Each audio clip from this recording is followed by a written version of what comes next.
your host, but I am your caller tonight, at least for some portions of the run. Abel's still currently working on roster prog, but given we're currently at 44 out of 48 people, and this is a fresh prog, thought I would jump down and use these upcoming 9 minutes to answer any questions people have in regards to holster stuff, expectations on DRS. If you're nervous and want to talk about it, that's fine. If you have any questions at all, I am here to assist, so feel free to ask. I have a question. Says hi. Go for it. How do I not die? Listen to your caller and do mechanics. Easy. Stand in the dead. So stand in all the red circles, right? Those will explode, so I wouldn't necessarily recommend that. Oh, we get red circles in this? Great. There are quite a few different red circles, so... I figured it'd work more like other Savage, where you don't get to see the circles until you already need to be out of them. Oh, no, don't worry. There's that. There's plenty of that. But there's also red circles. You'll see them for half a second, and then they'll explode. So, yeah. Oh, yay. It's fine. And don't forget to look at the orb, right? Definitely don't look at the orb. Looking at the orb is a questionable life choice. Oh no, I thought you were supposed to look right at it. I mean, you'll have a shocking effect if you look at it. You'll definitely remember it. It would definitely be a petrifying experience, huh? It'll rock your world. I have a question. As your second healer in your group, are you Sure. going to bring Protect, or am I going to bring Protect? What do you? I am totally fine doing either. I believe technically per the roster, I'm bringing Protect and Steal, but if you need me to cover Shell Spell instead, that's totally fine. Nope, I got it. I just needed to know what you had. You got it. And yes, that's a great question. So if you're new to healing, you don't have to do it right now. You can do it when you're inside and party chat, but you should confirm with your co-healer who's bringing what. It is on the roster, but it never hurts to ask. So Right. I am In here terms to of kitty frog. Yes. Don't In worry, terms my of kitties are difficulty, is this place harder or easier than the Savage tiers? I would say it's easier than Savage Tiers, harder than an extreme fight. I would say it's at a comfortable interim. Oh, great. I was thinking it was going to be something, above these Savages.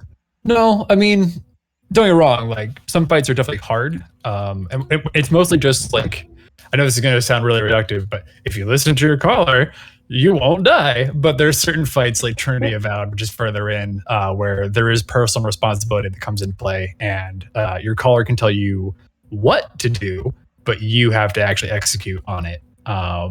So it varies. I would say the very first trash pull, there's a good chance we'll wipe on it because there's lots of memes about it, and I'll fully explain why.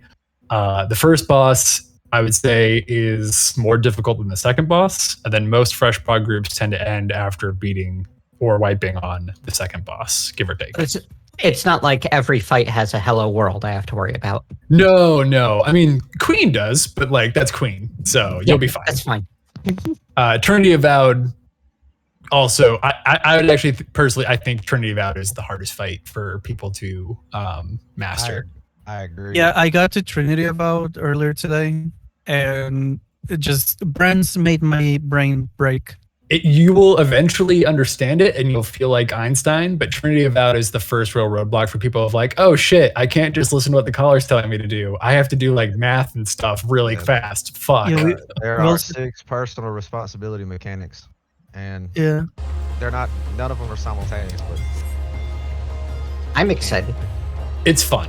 I've been here too much, which is why I'm a mentor for this content now. But DR Savage is a really fun time. If it's your first time here, you're making an excellent choice doing it here on CEM. It's a wonderful community for that, and we'll have a good time. So please don't worry if you are nervous or brand new. So. Also, don't worry about one thing. Like, if you're here doing the Delubrum Savage, that means that you did Orborn Monastery, which means that you're good at math.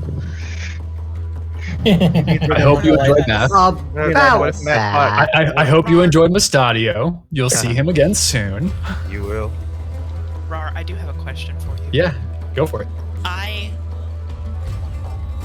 still can't comprehend swords. For Trinity Seeker or Avowed or? Avowed. Okay. Well, luckily, You go ahead. Let's just say instead of there being 4, there's 1. Is it exactly like normal? Yes. So I need to... You need to be on the same side as the arm that is holding the sword. So if the arm that's holding a sword is to the left, and you need to get hit by that sword, you go to the left. And you always want to be a cardinal direction from the stage spot. Correct. You never That is want to so get an ant confusing card. because that's the one mechanic in normal I still get caught up on if I'm not careful. Or So if I'm basic- not... Well, are you The on e- your server, Luna? The easiest way to think about it is the swords are a half room cleave. They're 180 degrees. And so if the sword is going north, you go north. If the sword's going south, you go south. If the sword's going left, you go left, west, east, whatever have you. You just want to be on the same half of Trinity Avowed, whatever direction that might be, that is holding the sword. It makes more sense when you actually look at it in person, obviously, and I could show you like a VOD later just to better explain it. But that's all you That really would be need to lovely.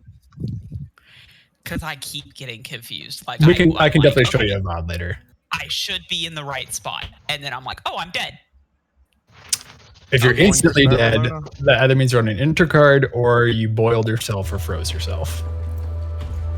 What do you need? Who needs what from Luna? This is Brian, Luna. Hi. Are you on your server? I'm on Diabolos as always. Because I can show you with markers. No, you can't because we're an alliance. That's true. Can I ask a bolster question? Mm-hmm. So I'm a support caster. Okay. In the loadout guide, it says to bring Lost Chain Spell and Cure 4. In the Fresh Prog guide, which is also like mentioned here, mentions to use Cure 4 and Font of Magic. Which one is better? So it's kind of class dependent if you're Black Mage or Red Mage. Red Mage. For Red Mage, help me out, folks. Was it Chain Spell was better? I think so. I wanna usually say- spell on the first. It I was feel like okay. Chain Spell's better for both. Just because it allows you free casting when you need to. Chain Spell would be better for Red Mage because Red Mage doesn't have that mana recovery. Right. Whereas Magic, who cares? Black Mage doesn't care. That's why I was thinking it was the inverse, right? The Black Mage Yeah. is better with Font of Magic. I tried using Font of Magic on Red Mage, and like Red Mage rotation is already mana negative, so I was saying, I hope you had fun doing nothing for a solid 10 seconds there. pretty much. Alright, let me adjust my loadout then. Thanks. But yeah, no, Chain Here's Spell should be also fun. another thing. I can't run Chain Spell on Red Mage because it confuses my brain. Because I sit there and cast Jolt. Been there. Honestly. On it, yeah, no, Just been like there. that. I mean, it's muscle memory at that point, right? So you have to like unlearn it, and then you go do other content. And you're like, wait, fuck. So Now I'm hard casting. yep, all of my Zadnor stuff at first was Red Mage, so it helped me unlearn jolting. Chain Spell's a trap. I had to run Font on Red Mage, or else my brain gives up. After moving through Dragoon, Ninja, Paladin, Dark Knight, I ended up landing on Red Mage as my main. Well, welcome to Zadnor and or Bosnia, where you can play literally everything. Signed, yours truly, who plays literally everything. Yeah, I should learn how to heal eventually. I love Profane White Mage. Profane I White have Mage is fallen in dope. I did not feel comfortable learning to heal on this run, though, as I have never taken my White Mage into even extreme content. Cassian, if you're in voice chat, which hopefully you are, if we don't pop yours right away, which it'll be entirely up to Abel, you will want to have it in your holster. So, and we'll go over that obviously, but in general, if we get to Trinity Seeker and you don't have it pure, you're gonna have a bad time. So, at minimum, you want to make sure you have it in your holster. So, You're gonna have a bad day. you're gonna have a bad day. Am I the Also, only monk in because- this alliance? Oh. I would have been Also- a monk, but I'm a healer right now. You are in fact the only monk. Yeah, I just saw it. Yeah, jeez. I'm gonna bring Yeah. Lost Bravery for the Duelist, the 10-minute version, if they want that. Does the duelist want lost bravery? I'm the backup duelist, the monk that was just talking. I'm the backup duelist. Is the primary one here? Let me see the roster. Yes, they are here. They are Oh, okay, Dragoon. okay, cool. Would you like the 10-minute lost bravery? They said they won't say no to it. They won't say no to it. I don't see it. Okay, I see the message. All right, I'll bring it just for you. There you go. And hard, no, non-callers do not have to talk, almost ever. There are some exceptions if you have a specific role in a specific fight, but generally speaking, you do not have to talk. So I was the backup duelist. I can put lost perception and lost dispel back in the cache, right? Yes, Okay. because there's no way the duelist wouldn't make it to the duel if we cleared Trinity Seeker. Cool. Okay. I'm gonna put those back in. Cool. Awesome. Okay. Hello, everybody. Thanks for coming tonight.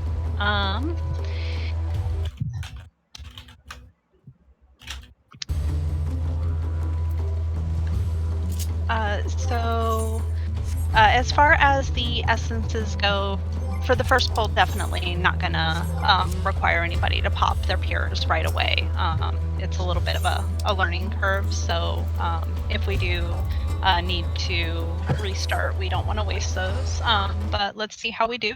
Definitely, you will have to have them with you so that we can pop them before Trinity Seeker, because we will not be able to survive there without it. So make sure they are in your holster. And I am about to toss out a ready check, but does anybody have any quick questions for me? I know Rare kind of probably answered a bunch of them while I was off doing my own thing there. I do have one question. Yes. What exactly does the pre-raid loadout mean? Oh, sure. So the pre-raid loadout is what you're going to start with when we first get into Zatnor, yes, into Delubrum. So then I'm surprised we do the have girl was the leader of this whole thing. Yeah. We have one chance to load up our cache before we actually go fight either the golems or the slimes. We won't be able to go back to it, but basically you'll use your pre-raid loadout when we first start to get those actions cast on you and in your tray, and then you'll do the actual raid loadout when you're at the cache inside of Delubrum. Okay, thank you. All right. I have one question. So what's the protocol going to be on essences and re-raisers? Yep. For the first pull here, this first time that we're going in, definitely no requirement to use your pure right away. Please make sure you have it with you. And we'll go ahead and after we're comfortable with slimes and golems, when we get to Trinity Seeker, we'll make sure to use our peers then. If you do want to use it in advance because you've got a bunch of them, I mean, feel free, that's up to you. But you're not required to use them until we actually get to Trinity Seeker. Just make sure you have them with you in your holster. All right, I'm going to go ahead and toss out a ready check.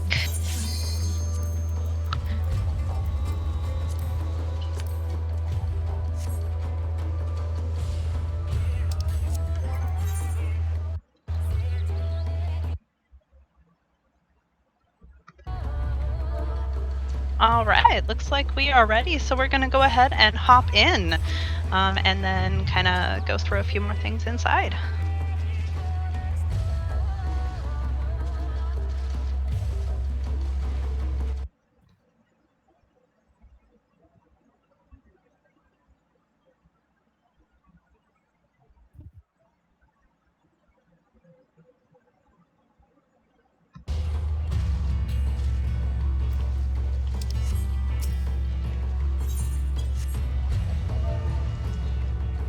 I wouldn't bother popping tinctures and food. Well, first of all, don't pop tinctures until you're fighting something.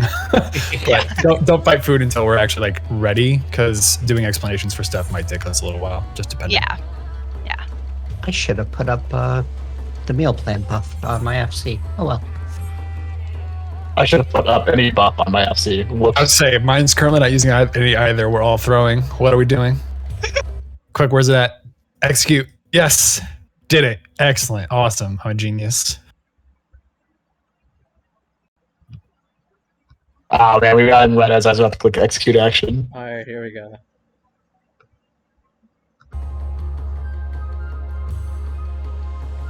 And Abel, I'm sorry. I think you had already said it, but re-raisers were also skipping out on to start with, yeah? Yeah, for the first pull, absolutely. Yep. Cool. Brings a tear to my eye seeing all these cutscenes. Oh yeah, enjoy your cutscene if you want to. It does kind of show you there's some new stuff in here. Ooh, ah. For all my homies who are not fresh progs, and maybe for fresh progs too, friendly reminder, make sure you're using your haste gear.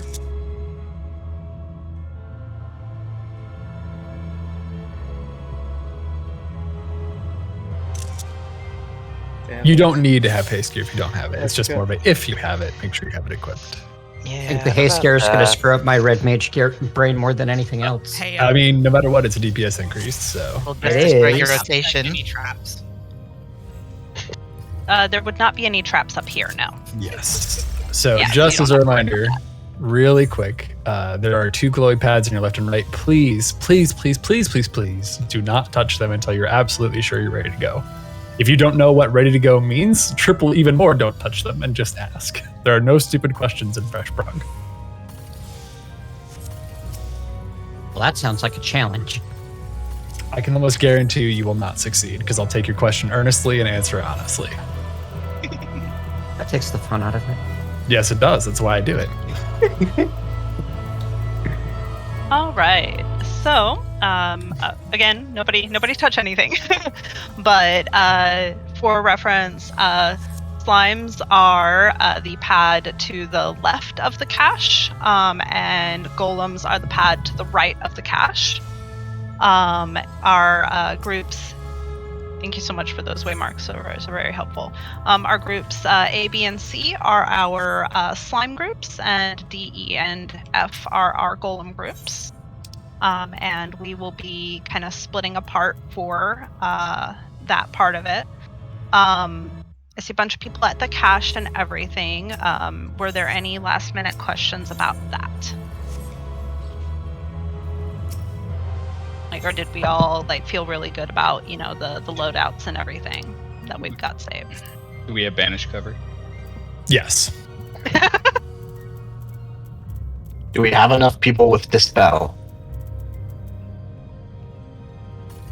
I believe per the loadout, main tanks definitely should, and off tanks realistically should as well have dispels. I bring one in whatever role I'm in because I've seen too many runs away to not having Dispels. It never hurts to have dispel. Let's put it that way. Bringing 2 spells and 3 light curtains. Yes. Also, if you don't have light curtains on any roll, highly recommend it. Are dice acceptable? That's up to you, Abel. It's your round. Perhaps not on this first run of ours together. Just to play it safe, it is fresh prog for a lot of people here. So, Do I use any of the essence now? Yes. Yes. So, definitely grab yourself one of your defensive essences, but you do not have to use your pure essence right now unless you want to. But make sure you have it so once we get to Trinity Seeker, you can use it. Yes. Right. I already activated. Is it a bad thing? No, it's fine. Not It at just all. means if you die, you'll lose that one, obviously. But if you have enough to where that's not a problem for you, then feel free. I use mine for context. I have 100 healing ones, so I don't really care. But Everything that you use now saves you space later. All right. But there's a decent chance we are going to die, so just don't feel bad if we do. That's all. Right. So someone in my party already dropped down onto the wrong side. Oh no! Do we know what role they are? Let's see. They are a DPS. What one specifically? Caster, Black Mage. Are they on what is the wrong side for them to be on? Slime side. Okay, so do we have a slimes caster that is willing to volunteer to go be a golem Yes. gamer? Luna, Midori. Okay, caster. Luna's got it covered then. Thank you so much, Luna. And that is why we recommend double checking before you touch a glowy pad. But it's okay. Please don't feel bad. Whoever that person is, it happens. It's all good. So, any other questions on loadouts at all?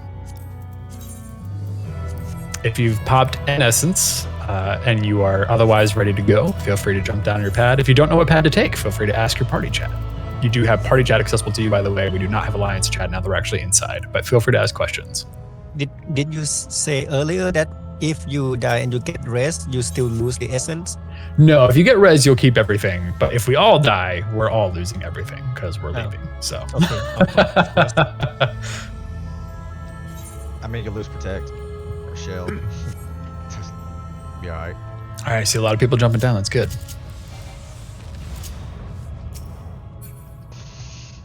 What am I looking at? I will need somebody on Golem's side as the flex to focus target me so that you all can heal me if I get punched in the face. Ideally, nothing should hit you on Golem's side. We should be okay. So fucking scared. I mean, yeah, but you should be okay. All right, well, the Golem platform just went away, and I'm the last person up here, so I'm going to go ahead and jump down. So, with that said, we have some lovely folks that are going to be our Golem leads tonight, that being Mako and Adris. So, if you're a Golem gamer, feel free to jump down to voice chat B, which is right below us on Discord. And if you're a Slime gamer with me, just stay on up here, and then we'll do explanations.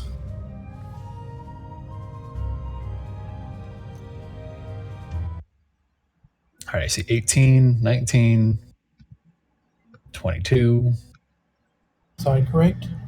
It is. Hello. Good evening, everyone. Discord did a really fucky thing and dropped me down here, then dropped me back up there, then dropped me down here. So You're good. All right. Good evening, everyone. This is the voice you're going to be listening to for the little beginning of our run here. I'm curious, how many people in here are totally fresh?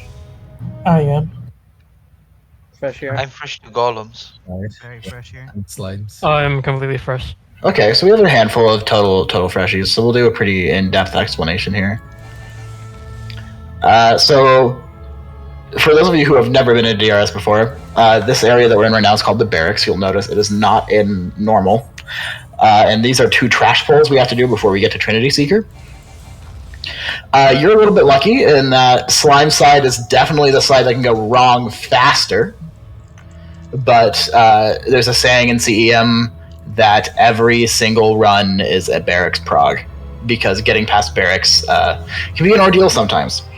Not to scare you off. So actually, we will start our going over what's going to happen here. let me go ahead and pull off push to talk so I can explain stuff a little bit easier without my finger getting tired. All right. So we're gonna have. So as you can see, we have 4 piles of rubble here. When we open these gates, these are going to turn into 4 golems, and we're going to go ahead. I was marking them, but I don't think we need to. I think we'll be okay. So party D, you are going to have a tank on one of these 2 golems. If you can see me here, I'm jumping. You're going to have a tank here, and you're going to have a tank over here. It looks like we already got that going. Those tanks, oh, thank you for marking me, whoever did that. Those tanks are also going to need a healer, so let's go ahead and get those 2 assigned, and then party E, you're going to be doing the same thing on the south 2 tanks. South 2 golems. So if we go ahead and get those figured out as well, just come, I want you to come stand on your golems for me. Party F, I will talk to you in a minute, you're going to have a special job. Can I get my golem tanks to go ahead and jump for me? Just jump up and down if you're tanking a golem. I see 2. Stern, I see you down there. That's if you're party D or E, a tank and party D or E. Correct. Alright, so let me go ahead and explain how these golems are going to work. So if you kind of look over the wall, you can see that there is a colored pad in each of these rooms. You can see we have a blue one here, a red one up northwest, the white one southeast, and then the green one northeast. And so the goal of golems is to kill the colored golem on the corresponding colored pad. It's pretty simple. But you will notice that we have 2 blue golems and 2 green golems, but not a white golem or a red golem. And that is because these golems can change colors. They have a spell, I can't remember if it's called Metamorphosis or if it's called Transform. It's Metamorphosis. I think it's Metamorphosis. Thank you. Metamorphosis. Yeah, so it's called Metamorphosis, and it can be interrupted, but that will change colors. Yes, also, if you're not moving during explanations, make sure you are doing HUD layout. That'll keep you from getting kicked out, or you're moving periodically. Oh, sorry, I've just been corrected that it is metamorphosize, but, you know, whatever. You guys understand it. So, when we first get in there, we are actually going to have this. So I have this golem marked A, and I'm actually going to go ahead and mark this other golem down here. If I can pull up my waymarks. Fun fact, I had my waymarks up and then got rid of them. So A and B, you guys are going to be a little special. A just disappeared because they're probably stealing them over on Slime side. But, so B here and A over here. So Iron Curry and I believe I have, who do I have? Sunniver taking over here. You guys are going to pull into opposite rooms. The northwest golem here will get taken into the southeast room, and the southeast golem will get taken into the northwest room. And that is because metamorphosize changes the golem's colors, and if we do it that way, they only have to metamorphosize once to get to the correct color. So, when we get in... Oh, let me explain Party F first, sorry. I just realized you guys are standing around here. So Party F, there is... the way this is laid out, there's a hallway in the middle, and then rooms on each side, obviously. There will be, at each side, the south and north side of the hallway, there will be golems, other golems, non-colored golems spawning in the hallway. Your goal is to tank and kill those golems. Just keep them from getting anywhere. So you just want to hold them at the edges of the hallway and murder them. Pretty simple. Sunniver, you're going to have a special job that I will explain in just a second. Let me just go through everything as far as DPS. Oh yeah, the golems don't have traditional aggro. The hallway golems do not have traditional aggro. So the tank will want to make sure that they are bapping them first. So make sure you get your tanks in there. And then they will aggro to you. So can I see my hallway tanks jump? Can I see my north and south hallway tanks? Awesome. Party F, your job is, like I said, killing those golems. Okay, so when we get in, you will pull your golems to your respective rooms.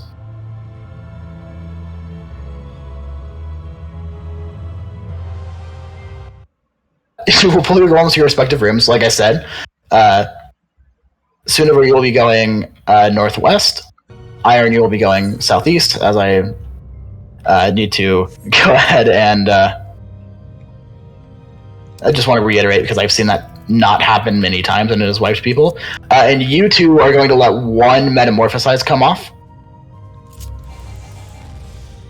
Oh, and sorry, Party F, you're not actually killing the golems. Your DPS will be with us. Sorry. As this is one of my first times calling this, you'll have to excuse me if I'm a little all over the place. And Mako, feel free to jump in if you have anything to say, because Mako is assisting me here.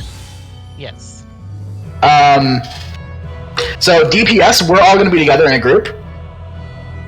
And our goal is just to kill golems. So we are going to start in the southwest room, move to the southeast, and then to the northeast, and then we're going to pause. So slimes will be off doing their own thing. And at one point, slimes are going to call commit. You guys right now don't really need to worry about what that means. It just means that we will start DPSing the red golem. And then 20 or 30%. About 20 or 30%, we will pause DPS and let the golem get pulled down onto its pad. So red golem, you're going to be tanking the golem around the room. Red golem hits really hard. You do not want to get hit by the red golem. It will kill you. So we're gonna actually in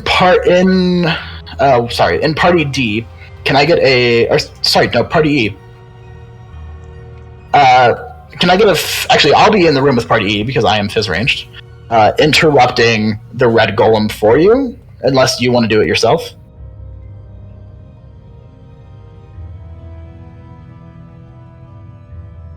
It would be helpful if you could do that and help me out with that, please. Actually, I'm gonna have another fizz ranged in there with you because I am. I'm gonna be calling, so I want to be I want to be watching things. Can I get the Fizz range from Party F? Can I get you to hang out in the room with Stuniver here? And after the first Metamorphosize goes off and it turns into a Red Golem, whenever it tries to cast Metamorphosize again, I need you to go ahead and interrupt it again. So can I get you moving down with Stuniver there? Thank you.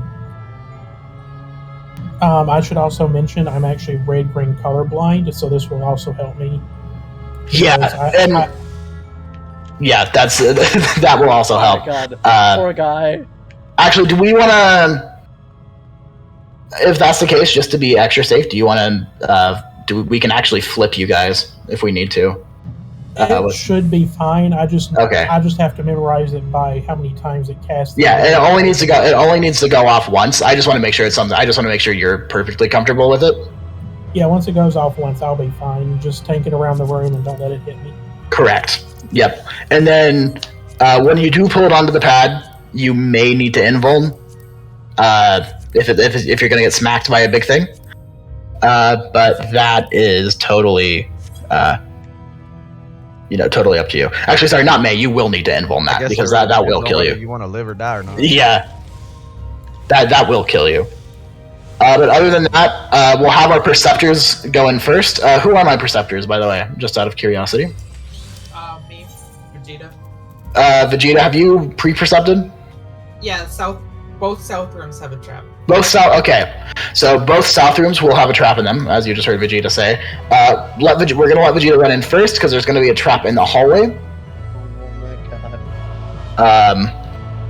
And then that'll be pretty simple. Are there any questions? I know that was a lot to take in, and I know I was kind of all over the place just a very little bit. Did you discuss what each colored golem does? Or I did not talk about Blue Golem. I guess we should probably address Blue Golem. yes. What does Blue Golem do exactly? Oh, he does a tank buster. Like, tank buster that healers need to Asuna. Yep. So healers, just watch for that. There will be an Asuna on blue. It'll be indicated by a purple stack marker. Well, not a stack marker, but a purple marker. So once you see that marker, be prepared to Asuna your tank, or else they might die because that dot ticks for a very spicy amount. Yep, and that does happen, and that will happen no matter what. That tank buster, and that will happen on both of our blue golems because that happens before Metamorphosize. So Iron and Mako, you'll have to deal with that as well, obviously. Sorry, what is the name of the cast for the tank buster? I do not remember. Let me pull that up. I actually don't think it has a cast. It doesn't. I remember correctly. Oh, it's just an attack? That's fine. I'll keep it. Yeah, it'll be indicated by a purple marker, so that's like the best thing you'll get for it. It's periodically. That's one reason why the blue golem dies first, mostly. Yep, and white will do a thing called compaction. Basically, we just have to kill white fast. Yeah, and it does it at about 30% health, I think. Yep. It does it at 30%. Yep, and green golem cannot be anywhere near a hallway golem, but that shouldn't be an issue as long as the tanks and healers in the middle are holding their aggro there. Don't use your rend armors here, no. They tether. Yep, and so DPS, the order we'll be moving is, like I said, from blue, which will be here, to white, to green, and then we will kill hallway tanks or hallway golems until we get told there is a commit on slimes, and then we will do what we said in Red Golem, go until about 35-ish DPS or 35-ish %, and then wait for it to get on the pad, and then burst it down. It sounds like a lot to take in, but once you get used to it the first time, I guarantee this is way easier than slimes. It is much easier than slimes. I can tell you that for sure. Oh, yeah, for sure. I've done slimes 3 times now, and just hearing this explanation, I'm like, I have the easiest job. Oh, absolutely. And with golems especially, things can seem like they're going wrong, but golems is way easier to recover than slimes ever is. So don't freak out. We'll try to stay calm. We have people who can help us get it, make sure it's getting recovered perfectly fine. So So many little things you gotta secure on Psalms. Alright, let's do this.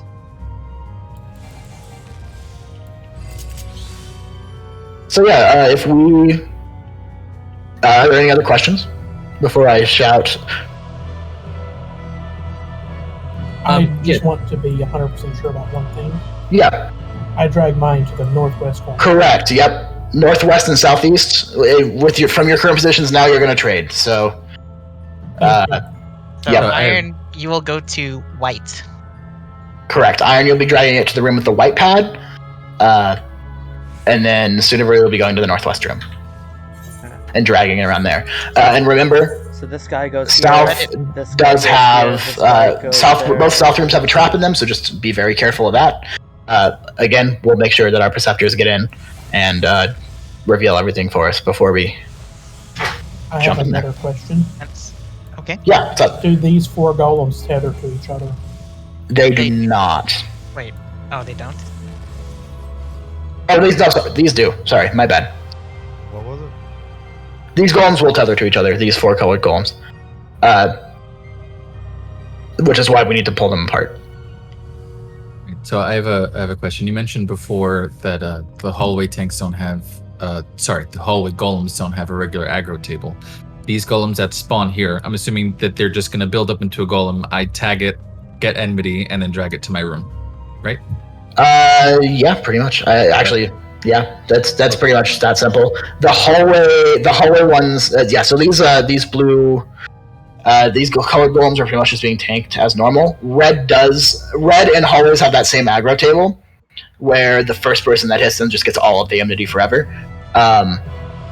So you really want to make sure, like I said, hallway tanks. Just make sure you are picking them up as they spawn, keeping them at their ends of the hallway. Because we really do not want a hallway golem by a green golem, because that would get kind of nasty for all of us. And yeah, we really want to make sure that the red room, Saturn, our red room, Fizz range, we want to make sure that they do not get tethered. So just make sure that once it does turn red, after that first cast, you really want to make sure that you pick it up right away. Other than that, it's pretty simple. I want to say that everyone but the tanks do not need protect. Oh yeah, thank you. I was going to bring that up as well. DPS needs shell. Only the tanks need protect. Oh. One of the reasons for this is due to buff culling. There is a buff limit in DRS, and if everyone's popping everything, you might lose a buff. And we don't want it to be wasted because of having protect on when protect is useless for everyone. Just but like the tanks. Arsenal. Holy shit. Okay, so shell and killers in DPS and protect only on tank. Yes. Correct. Yep. So I should take off shell as a tank then. No, you need both. I need both. Tanks need both. Yep. But everyone else just needs shell. So DPS, you can click it off. It really doesn't matter right now. I don't think we're pumping hard enough that we're gonna get buff cold. But if you're afraid of it, go for it. Yeah. Can I get out? Let's just get out some initial ready checks. I just want to confirm here. Also, just general DRS etiquette. If you ever go AFK for any reason, please let people know.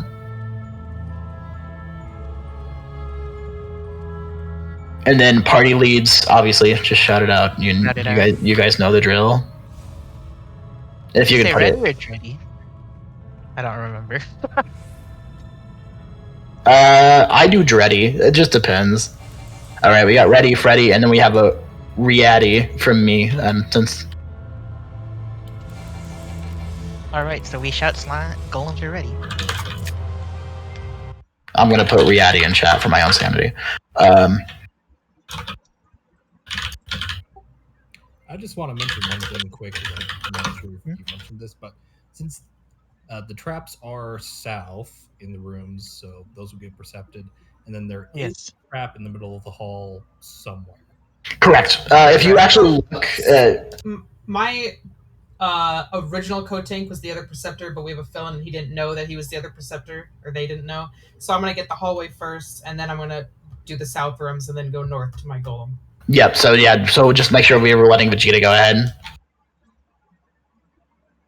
Yeah, and it's highly suggested that you do not touch any of the traps. Just don't touch them. Yeah, don't get hit by a trap. It's not a fun time. I usually find all three no matter where they're at. Poison traps in DRS are super spicy. Explosion traps will just straight up kill you. Mommy, I want to poke the explosion trap. There is no ifs, ands, or buts about it. It will kill you. It will murder you. Unless you are a tank who knows what they're doing. But that's not a game we want to play because rising people is such a precious commodity in DRS. Yeah, and the traps, their area of effect is bigger than the actual trap themselves, so it is very easy to Yes, it'll kill people. nearby. Yeah. Also, just a reminder, I know not a lot of people need it, but your normal raise actions will not work in DRS. You have to use Lost Arise or other lost actions. Do not try to raise people because you're just wasting mana. And It's just gonna say miss. And Lost Arise will only work if you are using the Healer Pure. Healer LB3 also works. Or getting lucky with dice, but let's not. Getting lucky with dice might give you a Healer LB3, but... Whoa. That dice might give you an LB3. Yeah, dice can give you a Healer LB3, which is pretty funky. Also give you Doom. It can also give you Doom. That's exceedingly rare, though. I have never, in all of my time memeing with dice, I have never been murdered by it. So. It's too late, because none of us should have dice right now because that wasn't in our loadouts. No, and I was joking about it in party leader chat, but I did not bring dice for the memes, unfortunately. I don't carry dice because this no. Does anyone have any questions about their lost actions, just while we're chilling here? About their lost action rules? Did you tell them about Reaper Prog?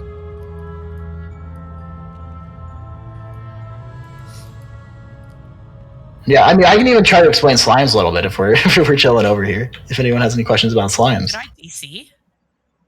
Oh, do we have a DC? Where? I don't see any Pokeballs, but... Wait, do you mind if I recap everything from the perspective of a melee DPS, like the DPS? Sorry, what was that? Yeah, do you mind if I go over what we're about to do just for my own sake, and you tell me if I have any? Yeah, as a DPS, go for it. So I'm a melee DPS in Group E, but regardless, all DPS are moving together. We go to southwest room first. We kill the blue golem ASAP. Then we rotate to southeast. That's a white golem. We let it turn white. We let it turn white. Metamorphosis was the cast. We let it turn white. Then it starts casting something at 30. We kill it before that. Then we rotate to northeast, right? And then we pause DPS after 30, 40? Northeast we're going to kill as well. Oh, okay, my bad. And then it is southwest. Yep. And then after northeast golems, we hold until Slime Side says commit. We will be killing hallway golems instead at that time. Oh, so while we're waiting for them to say commit, after we've killed northeast golem, we kill hallway golems. Then they say commit, then we go and kill northwest. Correct. So we're gonna so we'll start DPSing northwest because it'll still be getting pulled around because, like we said, it hurts. Right. And then at about 35%, we'll let it get pulled onto the pad and then nuke it down. Right. As I have a monk, I have question. 9. Yeah, go ahead. Yep. On hallway golems, is there a reason why we kill them? Not really. It's just gives us something to do while we're waiting. They cast. They do They're a the cast called commits, Demolish. They do a Yes. cast called Demolish. Oh, they do cast Demolish. Oh, thank you very much. I forgot about Demolish. If too many of them stack up at one time, it gets really, even for a paladin with spammable bash, to keep that in check. Demolish. Yep. Demolish gives you a debuff. It gives the And price. it gives you price a come ruin. price come ruin, which Oh right. Okay. So if you see that Demolish cast coming off on a hallway golem, it needs to be stunned or slept.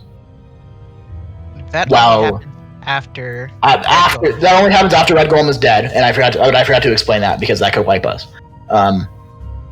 So in normal Delubrum, you will have Twice come ruin. you have twice come ruin. In DRS, you have thrice come, so you have three. You get 3 hits until you get a doom stack. Wait, you get 3 hits or 2 hits? You get 2 hits, 3. then you die on the third one, right? No matter what.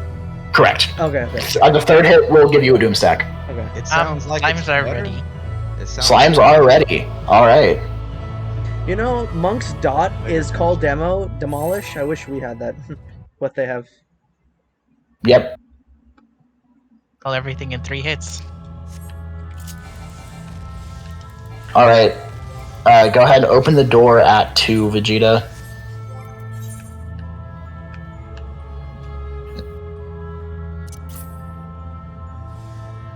All right, everyone. It'll be pretty simple. I have faith. Remember to establish aggro on your chosen golem if you are a room golem.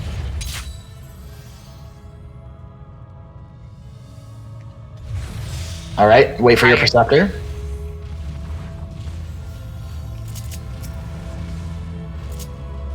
Hallway trap is on the right side. Watch out for that. Iron, can you take one of the blue golems? All right, DPS. Let's get to work on this blue golem. Make sure things are getting pulled into the right room. Uh-oh. We have a runaway golem. Okay. Iron, take this blue golem that's running amok, please. DPS should all be in the southwest working on the blue golem, and make sure that gets interrupted.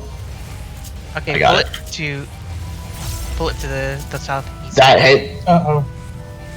Guys, we need to make sure people are keeping aggro on those golems, guys. Just keep running.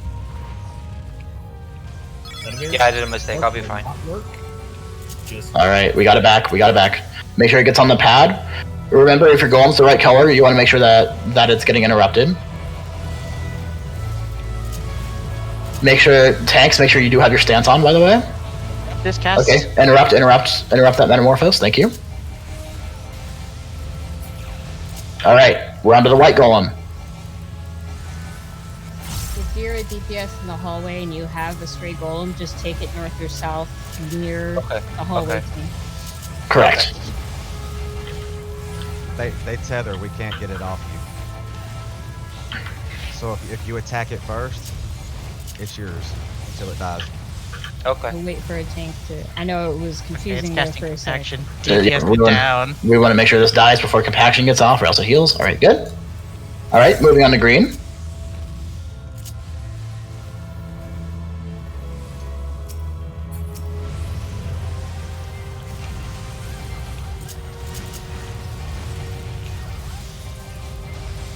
We have a ruins golem in here. We need. Thank you. We really do not want the ruins golem to be near the green golem because they will do fusion. Great. Okay, so now we're gonna work on ruins golems until we get a shout for commit. My whole party just died, so I think they might be wiping over on slimes. Oh boy. Uh-oh. Yeah, we might be seeing some slime memes. Yeah. They just called the wipe and said we could progress. All right, yeah. So let's go ahead and kill. Let's go ahead and just show what killing red golem looks like. So everyone come in and start killing red golem. Unless you're a hallway tank. Unless you are a hallway tank, yes. Please do not. If you have a ruins golem. Okay, so we're gonna DPS him down. Drop that cast. Wait, we get to Yep. Okay, stop DPS. Stop DPS. Wait until. Okay, so Saturn has this, which is gonna suck. So Saturn, sorry, we might have to sacrifice you, but go ahead and get on the pad. Get it on the pad. Normally, yep. Sunavir, can you pick that up if you can? Ooh. And then you would invul as you were getting it onto the pad. Ooh. And then just kill it. Yep. Okay, everyone come surround this explosion trap. We're gonna take the coward's way out. Do not touch it yet. All right. Don't touch it yet. Let's just get everyone over here. This is just an efficient way to die. All right, is everyone around? Or we can just die to the triple demolish. Yeah, we can also see those demolishes there. Oh. But yeah, you can see what I mean by those. Okay, if you got up, go ahead and just do the same thing at one of the other explosion traps. There's one in the southwest room.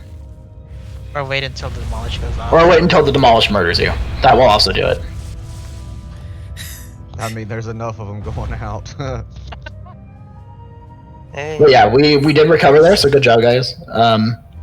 It was a little messy, but you guys see the idea now. So if you are a room tech, make sure to establish immediately. Once those golems Yeah, I learned that the hard rise. way.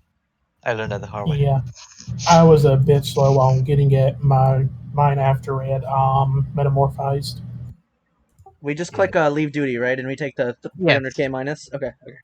Just a suggestion: should Murasame and Luna swap parties? No, because we'll actually do it right this time. We'll actually have people in the correct parties.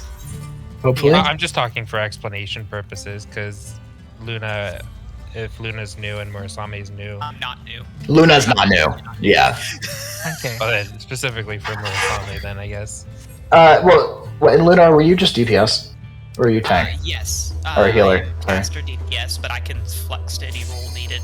Okay, well, no, I'm just saying because that'll be an easy enough role to explain to somebody. Do you,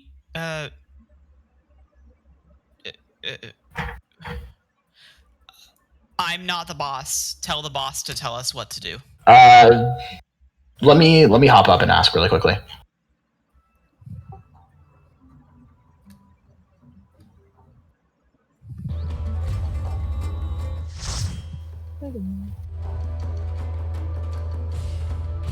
I like to imagine the bosses are watching us, like, you know, commits, like, honorable suicide, and they go, yeah. Seems about right. Yeah. Seems about right.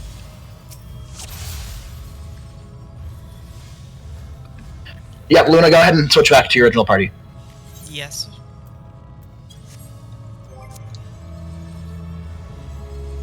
Being DPS is pretty easy for golems.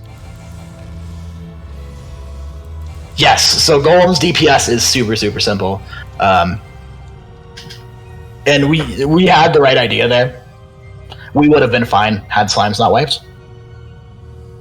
It was a bit spicy, but It did get a little spicy in the beginning. Tanks, you really want to make sure you're getting aggro on that though. And also, most people didn't have essences popped, so it could have been even spicier potentially. Yeah, hallway tanks, make sure you're getting aggro on the golems, even if you need to. If you need to AOE to get the hallway golems, that's fine. But usually you don't AOE in here, at least at the beginning.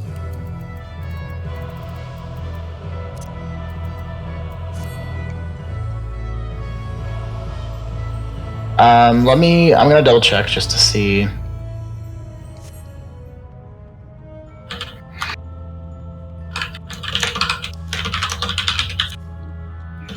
Wait, so correct me if I'm wrong, but we're Golem side, we managed to recover, and we technically cleared, but you have to clear both sides, so slime's wide. Correct, yeah, both sides have to clear. Oh, okay, yeah, okay. The problem I didn't know there was an appraiser in here. The problem is that while we can recover if we mess up, slimes can. This is someone from coming. Someone come for the both. I did the other side. Okay. Just a few So, again, this is another one. Pures are not required for golems and slimes. And If you have plenty, you can pop them right now. yes, yeah, and I have so many. I've done plenty of cluster farms. But slimes can also recover. It's just a lot harder. So generally slimes will be the one to wipe rather than golems. I guess I can give kind of an explanation of what's happening with slimes while we're waiting for the people who don't know. With slimes, you have the same 4 rooms and kind of the same like pad situation, only there's no colors. Well, there is colors, but you want to get 5 green slimes to merge on every pad so that they explode at the same time. And then you have these red slimes you have to pull out of the packs to ensure that they don't merge in and make a big red slime because they hurt. It sounds a lot simpler than it is, I guarantee you. To be completely honest, as a DPS, it sounds pretty simple. The problem is the healer and tank role. It's much harder on the slime side. Absolutely, yeah. DPS, I'll be honest, DPS is pretty easy on both sides. Heroes and tanks have it so much easier on Golem side. Honestly, We just need to. We just personally, as a DPS, as I'm seeing the mechanics so far, I prefer slimes. Yeah, and it gets better. I prefer Golem myself, but I've just done Golems more. Yeah. So I just want to check. Do we have any questions after that run? Did we get? I assume we got our other DPS in, the one who wasn't here. Who was that? Same. Murasame, are you in here? Okay. So just so for DPS, all you have to do is start on the blue golem side and kill everything, and kill the golem starting from blue golem side, then go to white golems and green golems, then hold and kill hallway golems until slime side says to commit. Correct. Yep. And you see the order kind of being placed here. 1, 2, 3. This is the order of rooms. This is not the order of golems specifically, but yeah. Can we run out of hallway golems? No, they will keep spawning. They will keep spawning. Okay. Not like slime side. Speaking of hallway golems, a question: are they stunnable? Yes, you can sleep and stun them when they are casting. I just blanked on the name. Demolish. Thank you. Like, it starts with a D and it's a word. Go ahead. Yeah, let's get some radio checks out. Destruction. Trap. Okay, so wait. This time we have a trap in the southwest room, but not the southeast room. Correct. So that means there is a trap in one of the north rooms.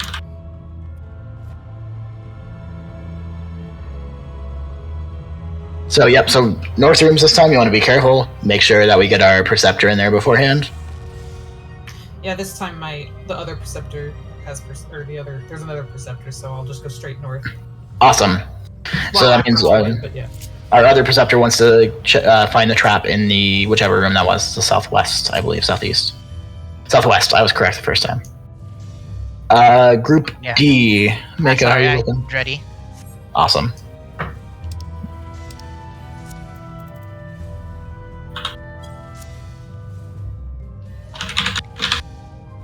I blanked on actually putting it on. All right.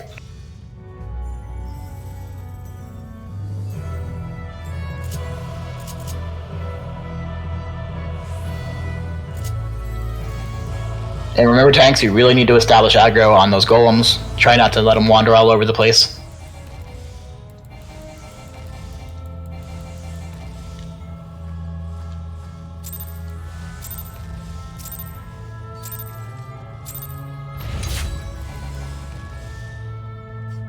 Wait for your Perceptors.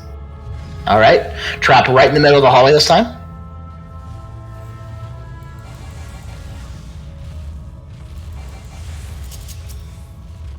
Alright. Let's get to work on the blue slime. Or blue slime, sorry, blue golem.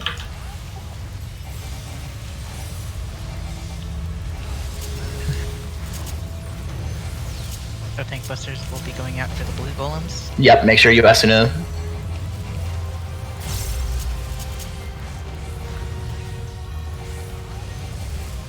Make sure that gets interrupted. Okay, moving on to white.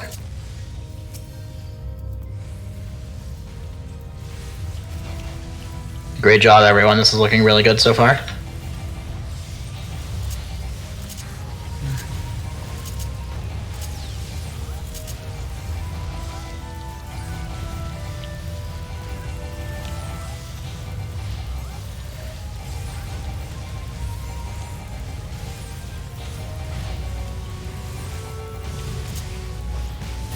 Okay, moving on to green.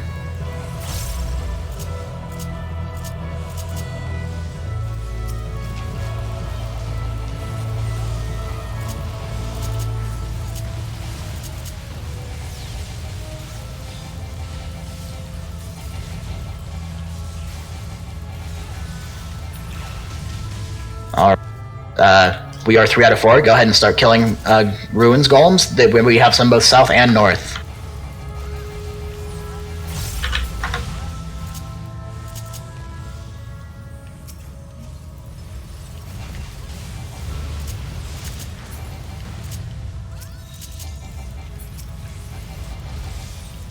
Oh, thank you, Rebecca. Yeah. That would have been very good. That would have been quite the way to go.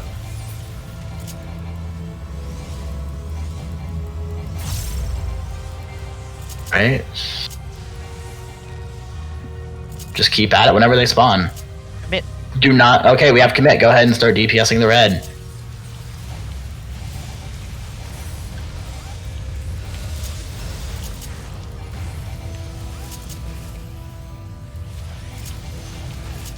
Alright, hold DPS. Sooner we go ahead and get it on the pad and pop your invuln. Alright. Murder red DPS. Or red DPS, red golem. Alright, great job guys. Back to ruins golems.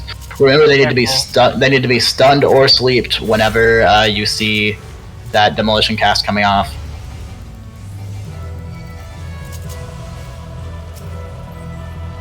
We have a demolish cast on south, great job.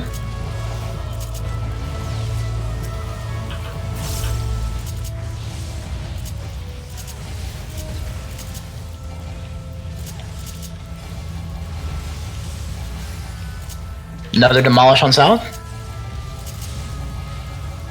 We have 2 more demolishes going off. Just make sure those are getting stunned or sleeved.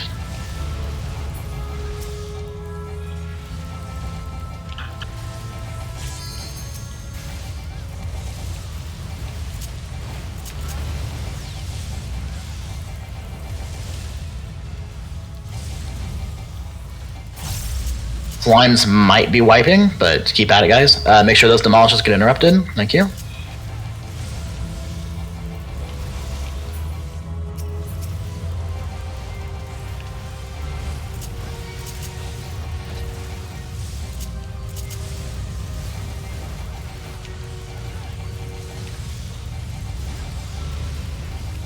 There's definitely something going on with slimes, but we are okay.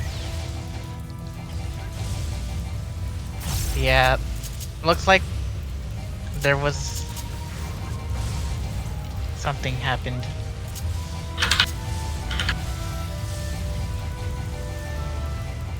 Oh no, I ran out of mana to sleep.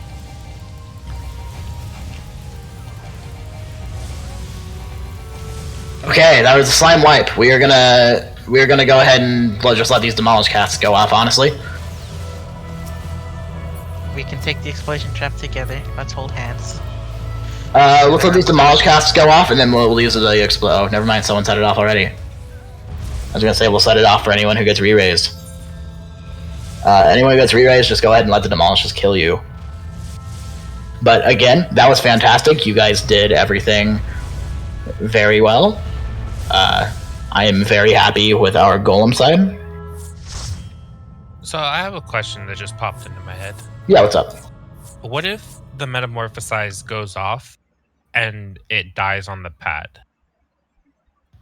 I don't. It'll rebuild itself, and we just have to let it rebuild. Correct. Yep. It will just rebuild itself. That's pretty forgiving for a savage. Yeah, well, it's only a trash bowl. Yeah. Yeah, say that to the slime people. Yeah.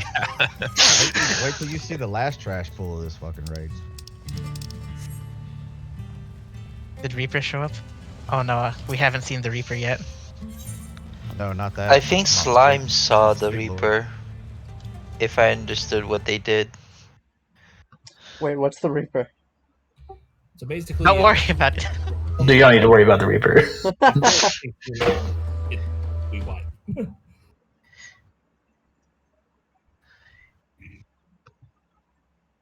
Can I go take a very short bio break? Yeah. Go for it quickly. If you shout it out, you should be okay. Yep, we have other people also doing review, so just be quick, and we'll get back in there. I might need to. Man, I might need to get some more pures going on. I should be fine for this run. I have 90 clusters. I Fiend Hunters should not be an issue.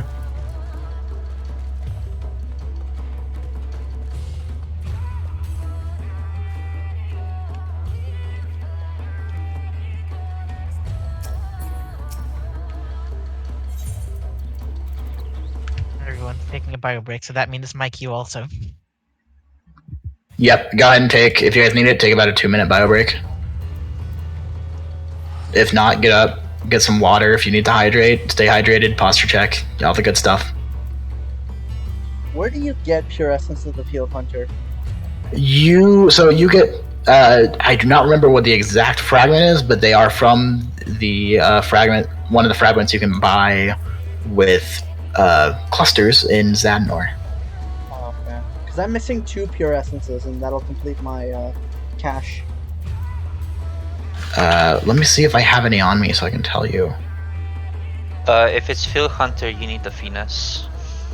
Oh, okay. Finesse, correct, yep. You can buy all the pure frags for 1 frag for 1 cluster. Except for the one that gives you... Except for Gambler. That's Gambler, yep. Gambler, okay. But yeah,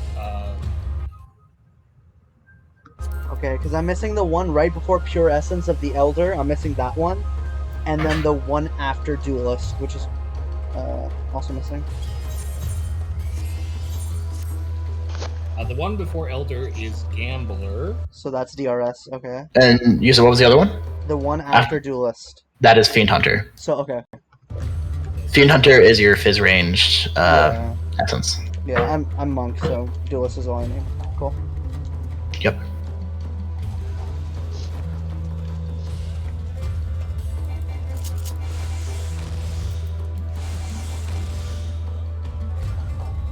Buy them for clusters, yeah. I need to get into a cluster farm. Yeah, absolutely. We're always looking for more people in farms. And if you guys went in on a little trade secret, when farms are happening, and you didn't sign up, but you want to go, hang out in the voice chat, because a lot of the times we have people who aren't showing up, and we need some last minute fills, and we will start pulling for people in chat. Right. Okay. I'm back. All right, we had a ready check go out. Just make sure that you hit that ready check. Also, normally in later progression runs, slimes and golems will not be separated. Yes, generally, after you get past Fresh Prog, slimes and golems will be in the same chat. Which makes things both easier and harder, because you have to deal with both communications, but you'll be able to hear when that commit comes out right away. Generally, though, if you're in golems in that case, you are going to be told to be quiet, because slimes needs more concentration. That's right. By then, you don't need much anyway. No, generally, in a lot of the reclears I do, I don't hear a single mention of golems, except for maybe 3 out of 4, you know. So. Do we get any treasure chests from doing this barracks prog? We do. We get 2. Oh, cool. We get fragments. Hey, maybe I'll complete my cache tonight. Yeah, you'll get I think the standard pure fragments. Huh. I don't know. One is typically a sacrifice or a fragment of loss, and the other one's just. I think you can get heroism there. I'm not sure though. No, I don't think you can. That's what's called. That's just Dalriada. Oh, I'm tired. It has been a day. I think all you get is the pure. You do get pures, yeah. The pures and cool. sacrifice. I do. Yeah, you definitely get the sacrifice pures. I've gotten so many of them through barracks. Yeah, the fragments. Later on, you'll start getting your platings for your augmenting pieces. Do you have to do it like? Is it actually like 10 times? Do you have to do Trinity Seeker 10 times to upgrade? You always get 1 piece at the end. Yes. What do you mean? So you get a full completed thing at the end. Oh, okay. Correct. Yep. Okay. You'll get the what was it? The lost. The orderly runners stuff. Yeah, the completed one, the orderly ones. And if you're like me, you'll just get the same thing over and over and over again. I'm not looking. I have bad luck, so I'm not looking for I've gotten lucky and gotten 3 separate pieces. I have not. I have right now in my inventory. I have a body gear. I have 2 headgears, and I have 2 hand gears. 1% drop? Jeez. Oh, wait, the normal one is 100% guaranteed, though. The one you trade for that. Okay. Yeah. Yeah, Well, you get a that's- plating for every kill. Right. Well, that's in the future. We're gonna get there. You have to. The duelist has to clear in order to get the hands, though. All right, and we are using cures this run, so make sure you pop a pure. I will be checking. Yeah, you So just I will don't also- add before. Just checking. You pop a pure right here in front of the cache, then you restock. And then you grab your other Yes, stuff. and then correct? restack. Yeah, restock. Okay. Generally, I have a pre-loadout and then an actual loadout for whenever I'm doing something. Pure essence the do ones. Just makes it way faster. And you guys should obviously know what your pures are from your loadouts. Also, pop a re-raiser. Murisame, do you have a peer? Okay.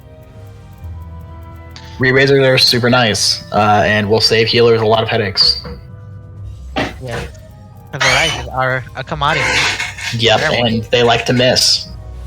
I have drained 3 full healers of a Lost Arise action, and after 1 death. So. Oh yeah. I think someone said. I think someone said in the other prog that I did, there's like a 10% chance. Yep. Prog. All right, Party E, you're solid. Go ahead and drop down. You could pop a re-raiser peck. Alright. As a duelist, you get a lot of HP from that essence. I'm telling you what. How Alright. are we looking on pre-percept for Vegeta? And we can drop down now. Party D. Southeast trap on Everyone else Golems. already did. Golems, we will have a room in the southeast, or we will have a trap in the southeast room, so just be careful. And then one more. So next time, don't drop down until your party leader says to you can.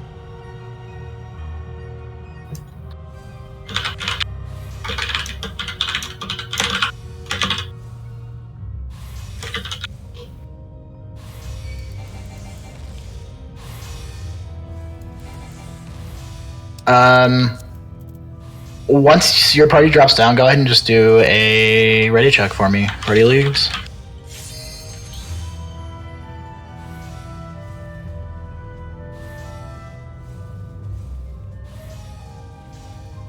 Ready. We have a Dreddy. Do we have a Freddy? We do have a Freddy. All right, we are set.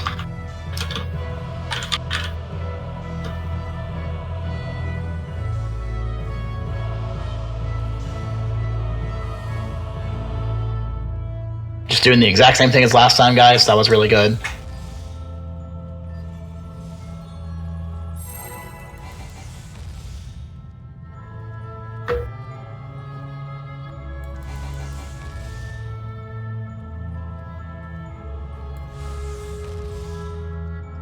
Remember, wait for your Perceptors. We have a trap in the southeast room.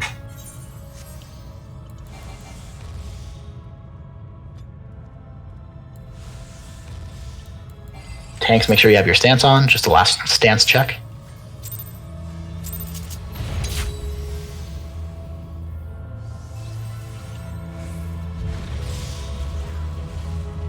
Alright, trap is in the right side of the hallway.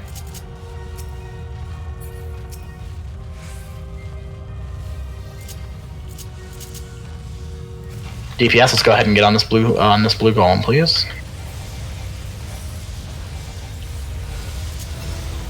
Busters going out for blue. Thank you. How did they not hit that? I don't know. That was surprising. Remember to Asuna your tank sealers when that needs to be done.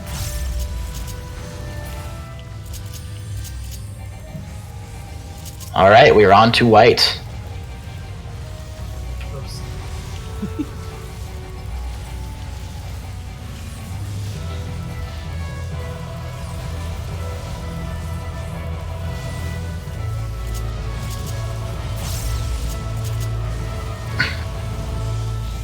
Alright, we got Compaction coming out. Let's go ahead and murder him quickly. Great, we are on to green. Watch out for the trap. Do not hit the explosion trap, please.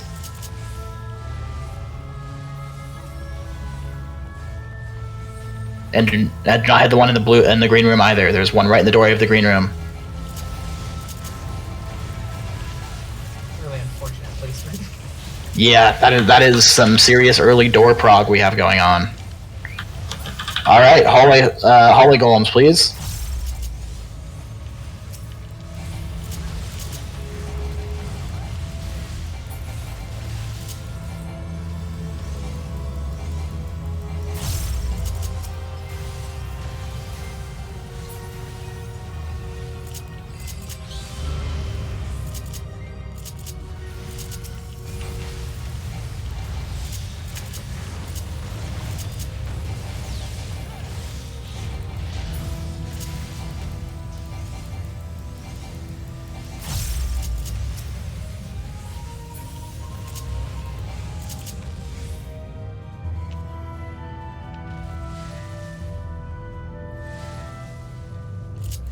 Just keep watching for those ruins golems to pop up.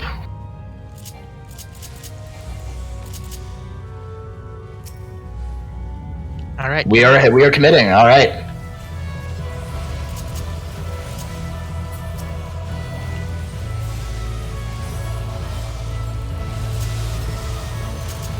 Go ahead and stop DPS. Sooniver, get it on the pad. Make sure we get that Metamorphosis interrupted, and make sure you pop your invuln, please. All right, kill it. Let's go. Let's end this. Great job, everyone. Back on the rooms, golems. Rysander, I had an issue. I just got randomly disconnected. Yeah, Can anyone tell me when I get kicked? You're currently out of party. It says you're offline. Remember the sleeper stun demolishes, please? And it looks like Slime's wiped. Okay. Yep. From what I have a spectator kind of informing me what's going on. Sounds like they just had a fuse off a pad. All right, everyone around the explosion trap in the middle. We are going out together again. Do not run into it yet, please. Wait for everyone to get here. All right, we're good. If your rears or procs, just wait for the demolishes to kill you. My shit would proc right now. Do that. I'm taking the other When the explosion entire trap. party have Except for mine, which has previously procced until now. All right, good. Yep, just go ahead and let golems. We are doing fantastic. You guys have this down. I am not worried about golem side at all. I'm also glad I have Saturn there because I keep forgetting that my interject has a maximum range of 3. Yep, and that's why we ask. That's why we ask if you want someone there, because that thing, and like we said, that thing will just kill you if you get hit. So we don't want to take that risk either. Yeah, Stars, I have no idea how that dodge. But it sounds like Slimes has it down. They just had a fuse on a wrong pad. It makes me wish. I know the placement of the trap, so I knew where it was if there was one there. That's how. I'm just gonna hop up. To me, you just ran right through it. Like that's why it was surprising. Australian latency.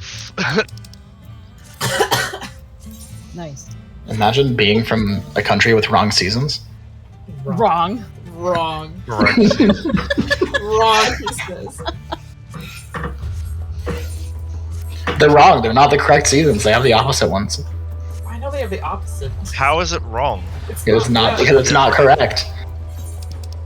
No, Fucking no. American. I'm defending you. Yeah, two of us are defending. I have a lot of Australian friends, so I like to make fun of them a little bit. I'm not actually having a go at anybody else. I'm shitting on. Shitting on America. Yeah. It's okay, I do too. We do it too, yeah. No, we do it too, yeah, you're fine. I mean, it's kind of like... We are like... America shits on America. We're like, the meme country.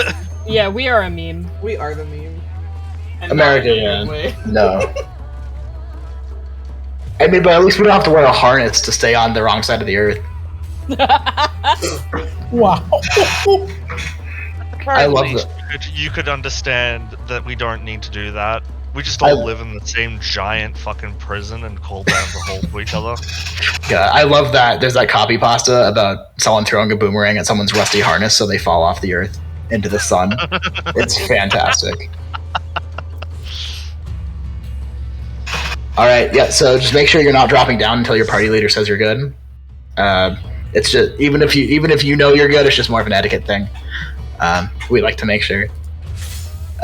Later on, runs can reset if people don't have their pures. So we like to double check that we don't have to do that. That'll aggravate everybody that it screwed over too. Correct. Yep. Because you're not just messing with yourself; you're messing with 47 other people. So we're popping pures and re-raise right now, right? Pures and re-raisers are both being used right now. Sure. Yep. Sure. Hopefully this is going to be the clear of barracks here, so we can at least get people onto TA prog. There are a goal for barracks prog. There's not. I don't think so. Anyway, there might be. No, it's just fresh prog. It is. It's probably just fresh. Yeah. Yeah, and then they realized it was like redundant, so there's no need for barracks prog.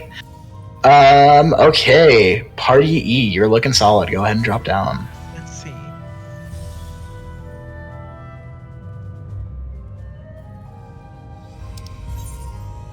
I just need to see a divine from Peck.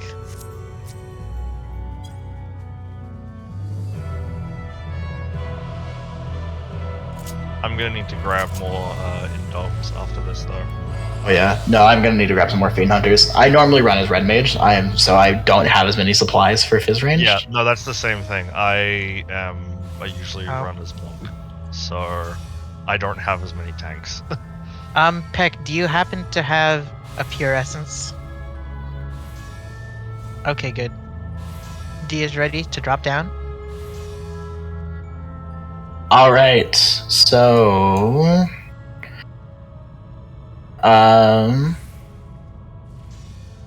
this is why we ask. Yep. So it looks like is Brian down here with us? Is that our other preceptor?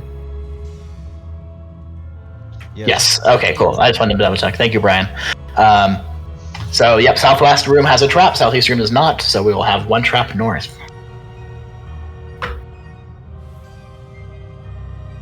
Party leads, once you're down here, give me a ready check. You know the drill. Once all your party is down here.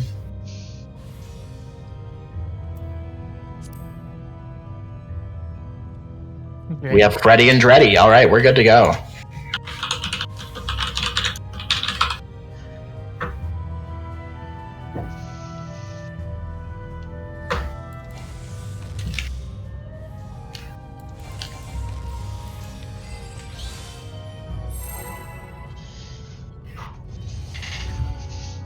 Alright, just some normal reminders, tanks, double check your stance, make sure you have it on.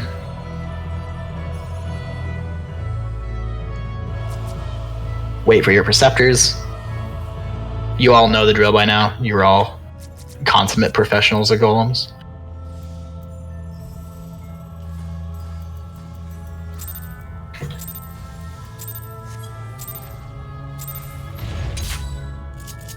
Alrighty, in we go.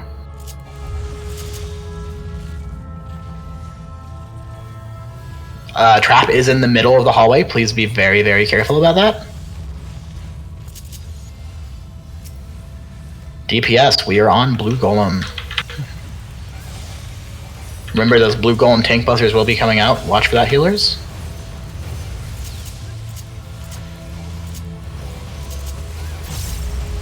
Make sure you get that S unit off of your tank.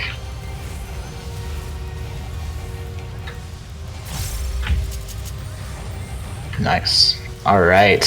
White Golem.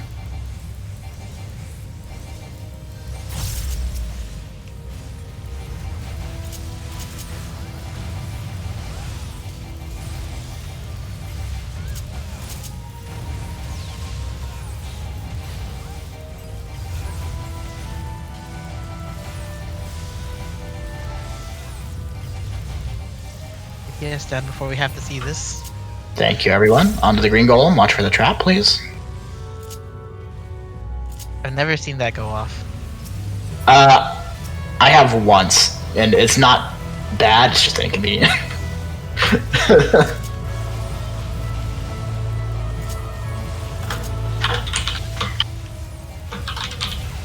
All right, on to hallway golems, please. Remember, we have some both north and south.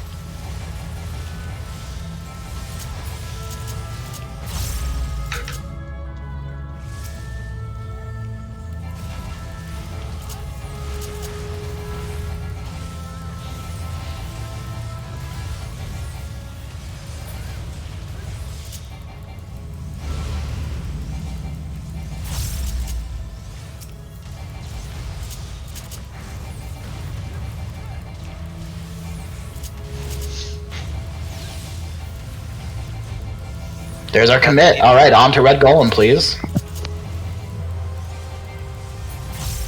Kick his ass. But not all the way yet. All right, go ahead and pause DPS, pull him onto the pad, and invul him. All right, go ahead. Great job, everyone. On to hallways. Remember, make sure... Oh, did we get it? Nope, doesn't seem like it, no. Okay. Nope. Remember to stun or sleep. It's just very weird not having any golems up. Remember to stun or sleep those demolish casts. Nice, we got it. Great job, everyone. Remember to still be careful of the trap. Good job. Everyone up Do we have any dead? before we leave. Does not sound like we have any dead. All right. Great job, everyone. Let's go ahead and hop back up into the main chat.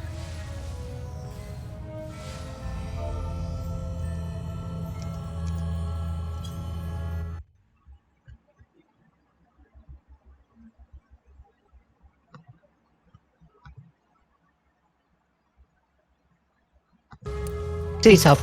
Okay, cool. Everyone on Slime Side can jump on up. We should be good because that means everyone's re-razor's procced, which is great. If you died, make sure to proc another re-razor, please. You should have extras in your inventory. That's what they're for. So if you did die, make sure to pop a re-razor. But congratulations, everyone. No one here is fresh prog anymore. Welcome to Trinity Seeker progression. I'm rather confident we'll get past it via a couple pulls, maybe even the first one. It's entirely possible. I have a love-hate relationship with this boss. This is my favorite boss in all of DRS. Also, I hate this boss and it hates me because I call it successfully and it tries to throw me off every time.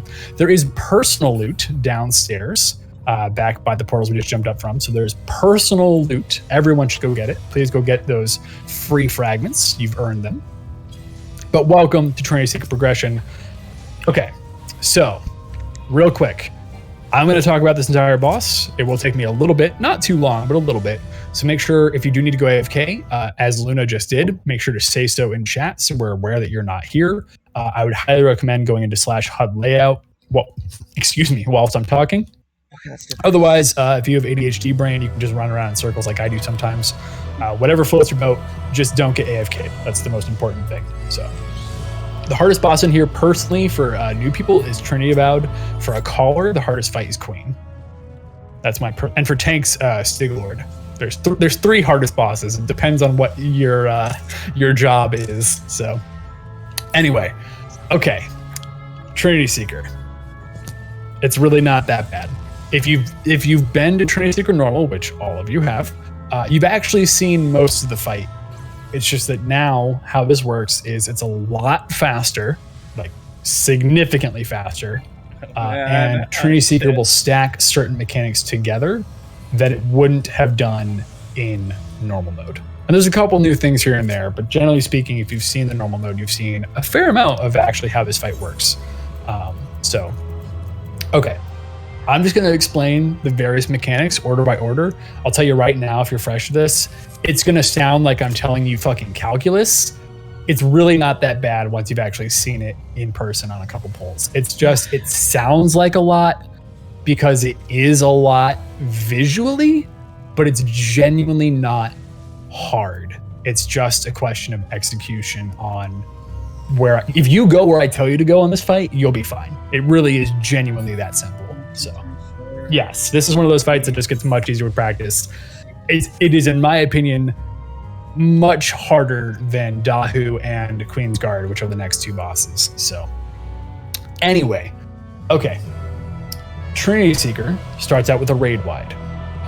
What this means is most of us already have 42 stacks from Zadnor, so it's not that bad. But it is a raid wide. It hits really hard. If you don't have a Pure Essence on, if you didn't have any Zadnor HP stacks, you would die. This would be the point where we said, oh god, someone forgot their Pure. They're literally going to be dead the entire fight. We're going to restart. If this was back in the day, we would do that because there's no point doing a 47-man.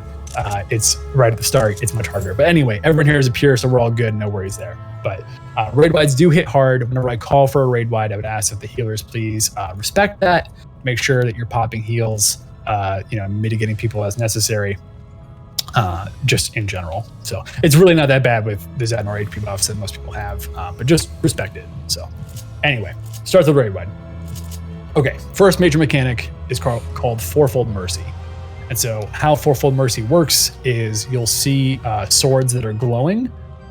I literally don't want you to even spend any brain cells looking at what the boss's swords are. That is 100% my job. So what I will do is I will call the safe sides that I need you to stand on, and it will always, unless I explicitly call for it, be true north orientation.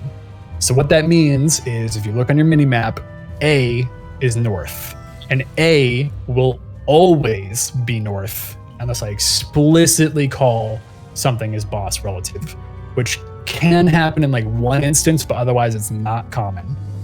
So what that means is, for example, if I tell you right, left, that means I need you to be on the boss's right-hand side, which is facing towards B, and then you're going to transition left towards D as in dog. So I could, for example, call north, south. I could call north, south, north, or left, right, left. What's happening is I'm telling you the safe spots to be on the boss, where the swords you've seen in DR normal that like are giant, like big AoE markers, and like, wow, this is so easy. I have like 5 seconds to move between them. It's so slow. Welcome to Savage. These motherfuckers are like a fourth of a second. Fucking move. They are very fast. They will kill you if you are not respecting them. The minute you see the marker on the ground, it is safe to cross. So for example, if we're in a situation where it's right, left, the minute you see that second sword pop off, I will be telling you to, but you can also start moving to the opposite side. It is safe once you've seen the snapshot. It is genuinely much faster than normal. So that's the Fourfold Mercy. Again, what it is there are swords that are firing off in various directions. I'm just telling you the safe spots to be. It'll either be north or south calls or left or right calls. It'll always be true north unless I explicitly tell you otherwise. Okay. That's Fourfold Mercy. Save questions for the end, by the way, unless you want to put them written out in chat, then I'll refer back to them. That's totally fine. But otherwise, I'm just going to go through all the mechanics really quick, and then we can have plenty of questions. Fourfold Mercy is the most common thing that kills people, by the way, in case you were wondering. So anyway, after that is Seasons of Mercy. Again, you've seen this in normal mode. This is the ice, like lattice, the pie crust, where you have the safe spots between the ice. How this works is there's the ice pattern, so stand in a safe spot. An orb will appear on 1, 2, 3, or 4. I will try to call it out for you, but I might not have time. Basically, if you see the orb, don't look at it. It petrifies you. Just don't look at the orb. Easy peasy. The ice will then shift to a different lattice pattern with different safe spots, so you might have to just slightly adjust. And then likewise, a flower will appear at 1, 2, 3, or 4. And the last thing that happens is the flower will greatly expand and then explode. So getting hit by any of these things will give you the Thrice Come Ruin stacks. In case you didn't notice, if you get 3 stacks of Thrice Come Ruin, you die. So don't. So in general, just as a reminder, again, Seasons is ice, then orb, and then ice, and then flower. It will always resolve in that order. So you just get to the safe spot, look away from the orb, get to the next safe spot, and then run away from the flower if you've not already done so. The flower explosion is big. It is like the size of one of the medium rings there you see in the middle. So I would generally recommend running farther than you think you need to until you understand how big the flower explosion is. Once you get a feel for it, then obviously you do you. So, okay, following that, hi healers, it's a raid wide. Heal people. You did it. There's a basic tank buster after that, so we're just healing whoever our main tank is. We'll establish that afterwards. It's just like a cone. Don't be by the tank. Unless I explicitly tell you to be somewhere else, I would highly recommend you just always be on the boss's butt, which should ideally always be true south towards C. I would recommend being close to the boss on their butt just to stack on up. There's no reason not to. Positionals do not matter in DRS, by the way. In case that was not clear, there are no positionals in DRS, so you do not have to move all the fucking times in melee. So, generally, that's a good question. We'll get back to that. So, but that's a good question. We'll get back to it. Anyway, tank buster. So the reason why I just said you want to be on the boss's butt most of the time is the next mechanic is called Verdant Path. Verdant Path has a couple of different patterns. They're always in the same order. You literally don't have to know what the pattern is. I'm just going to tell you what to do. So in this case, I'm just telling you, be near the boss. Sides are not safe. Preferably just be on the boss's butt. Nice and easy. After that, we have a stacked tank buster. We'll have my off tanks run up with the main tank. You'll all share a tank buster. Then immediately following that is a solo tank buster. It has to be solo. If it's not solo, you're going to yeet the main tank into a death wall, and that's a bad time. So again, unless you explicitly have a reason not to, you should just always be on the boss's butt to make it nice and easy for the main tank to not have to worry about adjusting. Because the main tank should always be facing the boss true north.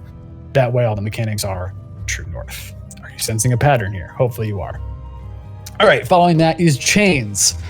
If you've all seen Harshafont die, pour one out for my homie from that asshole with the fire chains. It's that mechanic. So you're going to get chains together. Ideally, we're all stacked up together. Then you have to run away from the opposing person with your chain. If we're all stacked together, you have to run much less of a distance, which makes it easier. So that's why, again, we're all stacked on the boss's butt whenever possible to make these mechanics easy. So it's just the fire chains. You see the other person, run away from them, break your chain. Immediately after that is what's called Verdant Blade. Simply put, I'll tell you either to get knocked into a platform or hide behind a platform. And yes, I always use Harshafont because you know why? You fucking remember. You remember the mechanic now because I made you think about Harshafont. Am I wrong? It works every time. And now you're listening too. I want to forget it out of spite now. Well, there you go. But you remembered.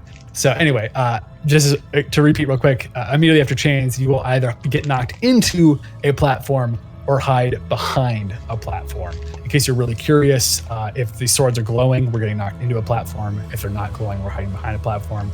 You literally don't need to worry about that. That's my job. So after that is Ifrit dashes. Simply put, you're going to be right on the boss's butt, as always. And then I will tell you to go to a certain location. It could be D, B, C, A, 4, 3, 2, 1, etc. You're just running out, like towards either the barrier or away from the boss in that direction. And then we'll either go clockwise or counterclockwise. I will tell you what it is to avoid Ifrit dashes, if you will. If you've thought of like Ifrit Extreme, right, where he conjures up all the Ifrits and they dash across the room. Yeah, it's that. He's making a bunch of clones of himself and they're dashing around the room. So we're just dodging, getting hit by those. Immediately following that, as those dashes are going off, we will either again hide behind a platform or get knocked into a platform. I'll tell you what one to do. Relatively straightforward so far. Healers after that is a raid wide. We just heal through it. There's a verdant path. You'll just stand on the boss's butt like you always should be. I'll call it out. We hang out for a bit. A giant clone AoE happens on the ground, like literally just like the orange AoE markers that you don't stand in. Nice and simple. Just move out of it. Just walk away. It's nice and simple. I'll call it out for you. So we're almost done, by the way, in case you're wondering. We've gotten through almost all the mechanics. So, okay. After that, yes, make sure you're moving or using HUD layout, by the way, so you don't get AFK'd. After that is what we call rings and earth shakers. You'll see on the floor there are stone and sand rings. Simply put, I will tell you what one is safe to stand on. I will always call safes. So I'll tell you brick is safe or sand is safe. You want to make sure you're standing on the appropriate element. And then there are earth shakers. Earth shakers are giant cone AoEs that will target 3 players. How this works is you will see a clone in the center of the arena where Trinity Seeker is standing right now, essentially. And it will have a giant tether to you, along with an AoE marker on top of you. I believe you also get a debuff, if I'm remembering correctly. Basically, just if you're not sure if you have the Earthshaker, do a little like wiggle jump test, move around. If you do have the Earthshaker, simply put, you're standing on the appropriate element, whether that's sand or brick, and then you're getting the fuck away from everyone. You have so much room to work with because all of us should be stacked on the boss on the appropriate element. So let's just say the boss has jumped to C as an example, and brick is safe. We're all standing on that brick ring right by C. If you get the Earthshaker, you have like 300 degrees of space to run on brick away from everyone. Because what happens is you'll get an earth resistance down debuff when you're hit by an Earthshaker. If you get hit by 2 Earthshakers, you are dead. You will never be targeted by more than one Earthshaker if you're the person with the tether. So ideally, all the tethers spread out away from the party. They get hit by 1 and they're fine. We do it a second time and everyone's still fine and no one's dead. Suboptimally, you killed like 40 people. Don't do that. If you are not sure if you have an Earthshaker, again, highly recommend the jump or wiggle test. If you need to kind of like scoot away from people for a second to make sure, it's really obvious. Like it's a giant marker on your head, but just please, for love of God, drop what you're doing. Get the Earthshaker out of the party. Even if you stand on the wrong element and get a doom stack, but you got the Earthshaker out of the party, or even if 2 of you have Earthshakers and you stack on each other and kill each other, but not the other 46 of us, that's fine. I'm totally okay with that. I literally do it all the time because I'm a Midwesterner and I'm too nice with people and I'm the one who keeps on running and the other person also keeps on running and we both don't realize we're both running because that's how this game's netcode works and we kill each other and we just have a good laugh about it. It's totally fine. Just for the love of God, don't Earthshaker the party. And I only say this so much because it happens so much. Please don't. Please. So, anyway. All right. After that is clone line AoEs and a raid wide. Here's the deal, folks. That's all the mechanics of the fight. That's not the end of the fight, but that's all the mechanics of the fight. We're about halfway through the fight at this point from an actual timeline perspective.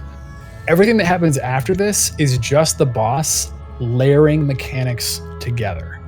So as an example, the next thing is a raid wide, and then there's a verdant path where I'll call intercards, meaning intercards are safe.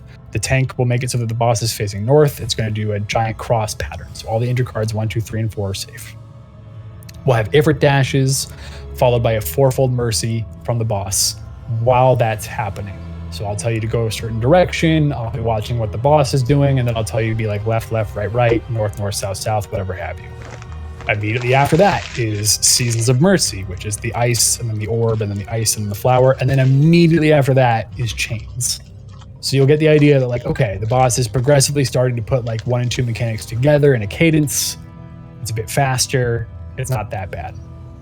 There's another raid wide, another tank buster, and then we're doing rings with a 4-fold mercy and rings. So for example, I might say sand is safe. Left, left, right, right. Meaning you start on sand on the left of the boss, wait for 2 sword swings, then move to the right of the boss, and I'll say end on brick, because it'll always be the opposite ring in that case. Nice and simple. Another example is there'll be a ring where I'll say, sand is safe, Seasons of Mercy is starting, the ring will go off, then you'll move into the safe spot for the ice, the orb, the ice, and the flower, and then immediately after that, actually not even immediately after that, while that's happening during that ice window, clones will appear and they'll do the giant clone line AoEs. Those are baiting you. You do not need to move, finish the seasons mechanics, then move out of the clone lines. They'll explode last. Okay. Pretty much after that, it's just more mechanics, more of be in this particular spot when I tell you to, get knocked into a platform or behind a platform when I tell you to. Hey, a clone appeared and the clone is doing a 4-fold mercy. And again, for any 4-fold mercy, all the safe spots will always be true north. So just as a quick example, if a clone appears on B, which is to the right of us, I will still call left, left, right, right, or north, north, south, south, just like I would with the normal boss Trinity Seeker. All safe spots will always be true north relative. So just keep that in mind. Depending on how much our damage is, we might already have killed the boss at this point. It really just depends. So there's more chains, there's more rings, there's more raid wides, etc. Okay. The one thing I'm going to go over really quick is only the main tank should have a tank stance on, first of all. No one should use Limit Break unless you are a healer. Limit Break does not stack with all the buffs you have in here. It is a literal DPS loss to use Limit Break. Wow. Sometimes Limit Break 3 is like a net even, but like you can genuinely just do your rotation and do more damage most of the time. Wow. The reason why we save LB3 for healers is LB3 does work in here. It does arise people that are dead. So if you have a bunch of people that are dead in your party, you can LB3 at certain points. I will tell you when it's safe to LB3, so don't just cowboy it. Wait for me to tell you. But you can LB3 at certain points by being in the center of the instance or center of the arena, so that way you have a chance to hit everyone, and then you're good. Okay, one last point, and then I will take as many questions as necessary. If for some reason you get knocked into the death wall, because the death wall will come up on the edge of the arena if you get like knocked into it, or you just walked in by mistake, whatever have you, shit happens. Or if you died in general, if you get knocked into a death wall, the very first thing you do is walk out of the death wall. Do not pop sprint. Do not pop a re-raiser. Those actions will break your transcendence and you will die in the death wall again. It happens all the time. So if you get knocked in the death wall, just the very first thing you're doing is just walk out of the death wall. Sure. Then pop your re-raiser. And likewise, if you die at any point during the fight, the very first thing you do, if your re-raiser procs or if you get arised by a healer, is pop a re-raiser. It's so important to pop a re-raiser if you die. That way healers don't have to spend a 10% chance of lost arising you successfully, especially mid-fight. And yes, as Rebecca just said, if both of your healers are dead, you can mark them and the other healers can try to arise them. If it's a genuine emergency, a tank could use a lost sacrifice to get them both up. But generally speaking, that's not really necessary unless there's a raid wide coming up soon and like everyone's at like 20% HP, which like really shouldn't be happening. So, but yeah. Okay, that's my spiel. Thank you for listening to me. I know that sounded like a shitload of stuff. It kind of is. We're going to have a good time. Are there any questions on Trinity Seeker? And likewise, do I have a main tank volunteer for Trinity Seeker? If I do, feel free to just kind of like walk up a bit further and jump up and down. Looks like Stern wants to be main tank. All right, Vegeta, you're going to be my off tank since you also volunteered. So Stern, yes. Also, I'm going to mark Stern first of all. Everyone gets shell at this point. Everyone gets shell. And all tanks should continue to have protect. But everyone gets shell. Only tanks need protect. Everyone gets shell. So please go ahead and use it here. So also a food check now. If you're going to go ahead and use food, use it now. Everyone should have food active as well. Likewise, once we actually start the poll, feel free to use tinctures if you brought them. If you didn't, it's okay. It's fresh prog. But later on, you can bring them. Grade 3 tinctures are good enough in DRS. You do not have to use grade 4. So if you have grade 3, feel free. Anyway. If you have any questions, feel free to ask now. Otherwise, party leads, feel free to do a ready check. If you are not ready, if you have any questions or anything, just say no to the ready check. I got 2 questions. Sure. First one is, the clone. So Trinity Seeker is doing its mechanic, and then the clone shows up and it's doing 4-fold mercy. The callouts are going to be relative to the actual Trinity Seeker, right? So the callouts will be true north. In the sense of, I want you to get left of the clone or right of the clone. I want to get north of the clone or south of the clone. That's a really good question. So thank you for asking. Because the swords are coming from the clone. So we are doing the call itself, still a safe true north orientation, but from the clone. That is an excellent question. So thank you for asking. And then the second question, as a melee, I have a gap closer. So as soon as the countdown is done, do I have to wait like a little bit for the main tank who is in my party to establish aggro, or can I just rush in? You should be okay to just go ahead and go, because basically the very first thing Trinity Seeker does, like maybe one auto attack, and then it just starts casting the raid wide. Right. So you should be fine. I mean, I open with Seraph Strike very commonly, but I also tend to like cast Glare on 2. The tank picks up on like 1 or 0, and then I Seraph Strike in with my gap closer. So okay, I just wanted to make sure. Thanks. No, it's okay. Yeah. Good question. So, all right. I got F is ready. I got A is ready. I got B ready. So waiting on C. So I'm waiting C, E. That's it. Any other questions? I have a question. Sure. Should the all tanks keep their stances off? Don't take that countdown. Yes, all tanks should have a tank stance off for now. And then if Stern goes down, it's okay, Krista. Don't worry. If Stern goes down, then Vegeta would turn his tank stance on. So. Thank you. No. One more question. Sure. Should all of the tanks share the shared tank buster, or So no, we don't need a bunch. I would say Vegeta definitely will, and then if like one more person wants to volunteer to do it, Stardust looks like they're volunteering, so Stardust will be my other off tank to share that AoE. And the reason why I don't want all the tanks to do it is because immediately afterwards is the solo tank buster. There's way less risk of like 2 people having to move out of the way versus like 8. So yeah, no, good question. No, shouldn't be necessary. Not on this boss at least. So. Thank you. Absolutely. And it looks like we had a couple people asking questions about the healer dots. To the best of my knowledge, that is an issue on later bosses. So basically, it depends on our composition. Abel, do we have a bunch of summoners tonight? Do you know by chance? We do not actually, as Then far as I'm aware, we only should have one. be fine. It's basically just if you have a lot of bards and summoners, then healers don't dot because there is a debuff limit on the boss, just like there's a buff limit on us. But since we don't have a bunch of summoners and bards, I think we should be just fine. So healers, go ahead and dot. If it is an issue, we'll know afterwards and we can adjust accordingly. Yes, do we use your lost actions? Go full pump, fight it like you're trying to kill it. Let's do this. So obviously respect yeah. the mechanics, and if that means you need to wait a GCD to like understand what you're doing, especially on your first pull, that's totally fine. But use your lost actions. This is what it's here for. This is the time. So yes, if we do fail this, we are dead and we are starting over at the very beginning. Welcome to Savage. We're gonna be just fine. Even if we wipe, it's not a big deal. It's the first pull for a lot of people here. So again, that just as a reminder though, that's why if you do die and you're re-raise procs or you have an arise from someone that has time to res you, make sure you use a re-raiser right away so that you can get more practice in with the other mechanics versus just staying dead on the floor. So okay, any other questions? I see all my parties are ready, so I don't think so.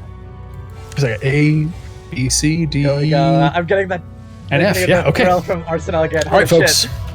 Here we go. Here we do it. Let's Again, do it. I will call out almost every mechanic for you in this fight. You should be just fine. If you die, it's cool. It happens.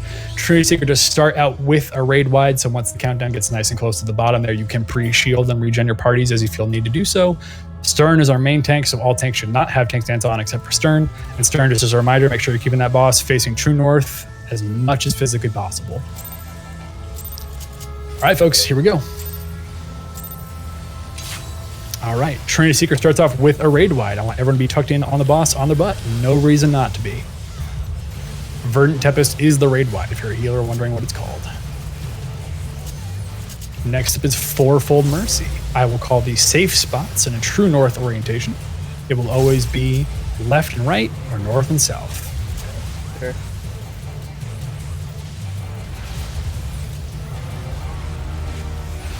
All right, right, left, left. Right, left. Wait for 2 swings and then move across for me, folks. Wait for 2 swings. I'll call it here. There's the first. There's a second. Go ahead and go across. Seasons of Mercy is coming out. Look away from the orb on 2. Resolve the ice patterns. Run away from the flower. Run away from the flower. There you go. If you died, pop a re-raiser. Raid wide's coming out shortly. Healers heal up. There's a tank buster after this, so Stern's gonna try to pull the boss to the middle. Just make sure you're not by Stern. Excellent job, Stern. Thank you so much. Tank buster's coming out. Don't be by Stern. You're gonna have a bad time. Make sure we're healing Stern, by the way. All right, everyone be on the boss's butt for me. Everyone be on the boss's butt. It's a little bit not true north. Just be on the boss's butt for me, please. Stern, you two be in front of the boss. There you go. Perfect. Now we're good. All right. Stack tank buster. Off tanks move up for me. Off tanks move up. Lovely. Thank you so much. Solo tank buster. Do not be by Stern. After this is chains. As a reminder, folks, how chains works is you'll get a debuff above your head. That does not mean chains have started. Wait for the chains to actually be a chain, then start running away. So don't start running away yet. All right. We're going to break our chains and then get knocked into a platform. Don't run yet. Wait for it. Now break your chain. Get knocked into a platform. Get knocked into a platform. Break your chain. Get knocked into a platform. Any platform is fine. Unplayable at this point. Excellent work. Come back mid for me. Everyone back mid on the boss. Ifrit dashes are next. Healers, please make sure we're healing up people as necessary. I will tell you where to go for this mechanic.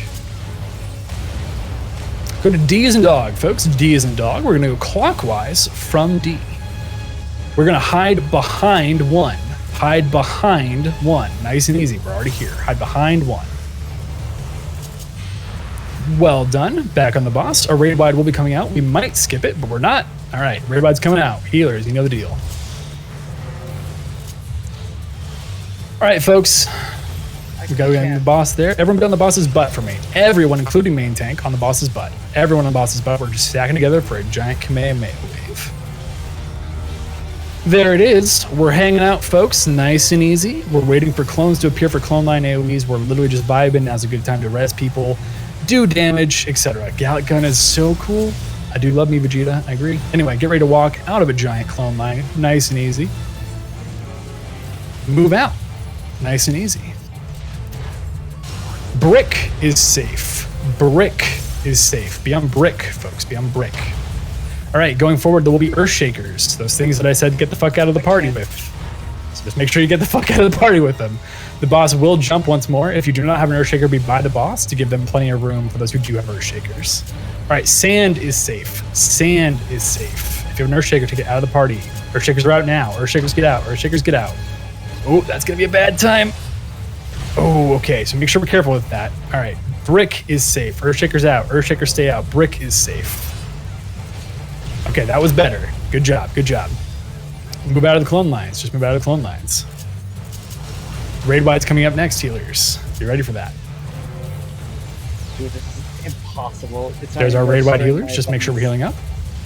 After this, the intercards will be safe. If you're ranged, a caster, etc., you can move now. The intercards will be safe. Stern, just wait for the... There, go ahead and move, Stern. You're good. Everyone, intercards, intercards, intercards. Intercardinals. Stern, you're doing great, by the way. Thank you so much. All right, back on the boss for me, folks. Back on the boss for me. Ifrit dashes are coming up next, followed by Fourfold Mercy from the boss. You do not have to worry about watching the boss. Just go where I tell you to go. I will watch the boss for you. Nice and easy. Go to A. Alpha. Alpha.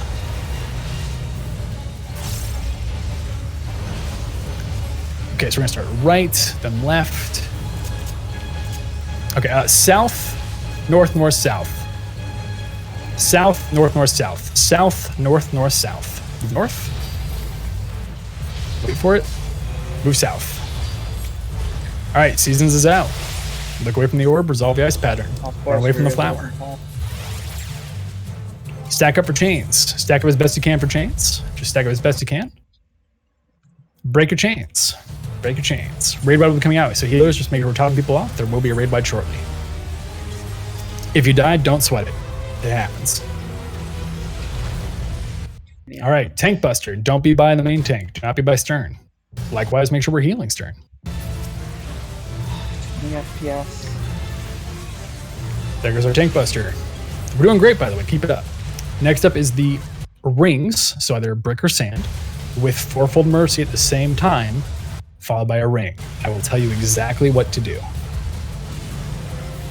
All right, get north. It's going to be north, north, south, south. And the safe element is sand. Start on sand.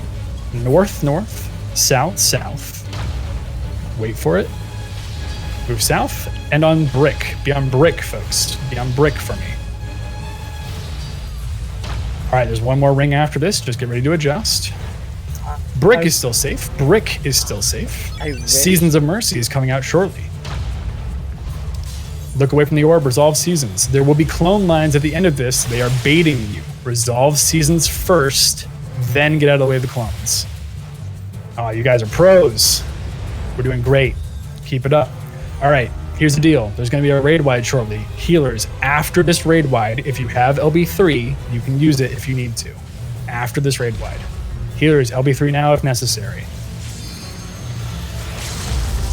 Everyone be on the boss's butt for me. If you are alive, be on the boss's butt. Now, tuck it in nice and close, folks. On the butt, on the butt, on the butt. All right. Next up, we're going to either get knocked into a platform or hide behind a platform while the clone does Fourfold Mercy. So depending on where the clone goes, we're going to go kind of towards that direction. to make it easier for ourselves. We're going to get knocked into a platform north. Get knocked into one of the northern platforms for me. 2 or 1. 2 or 1.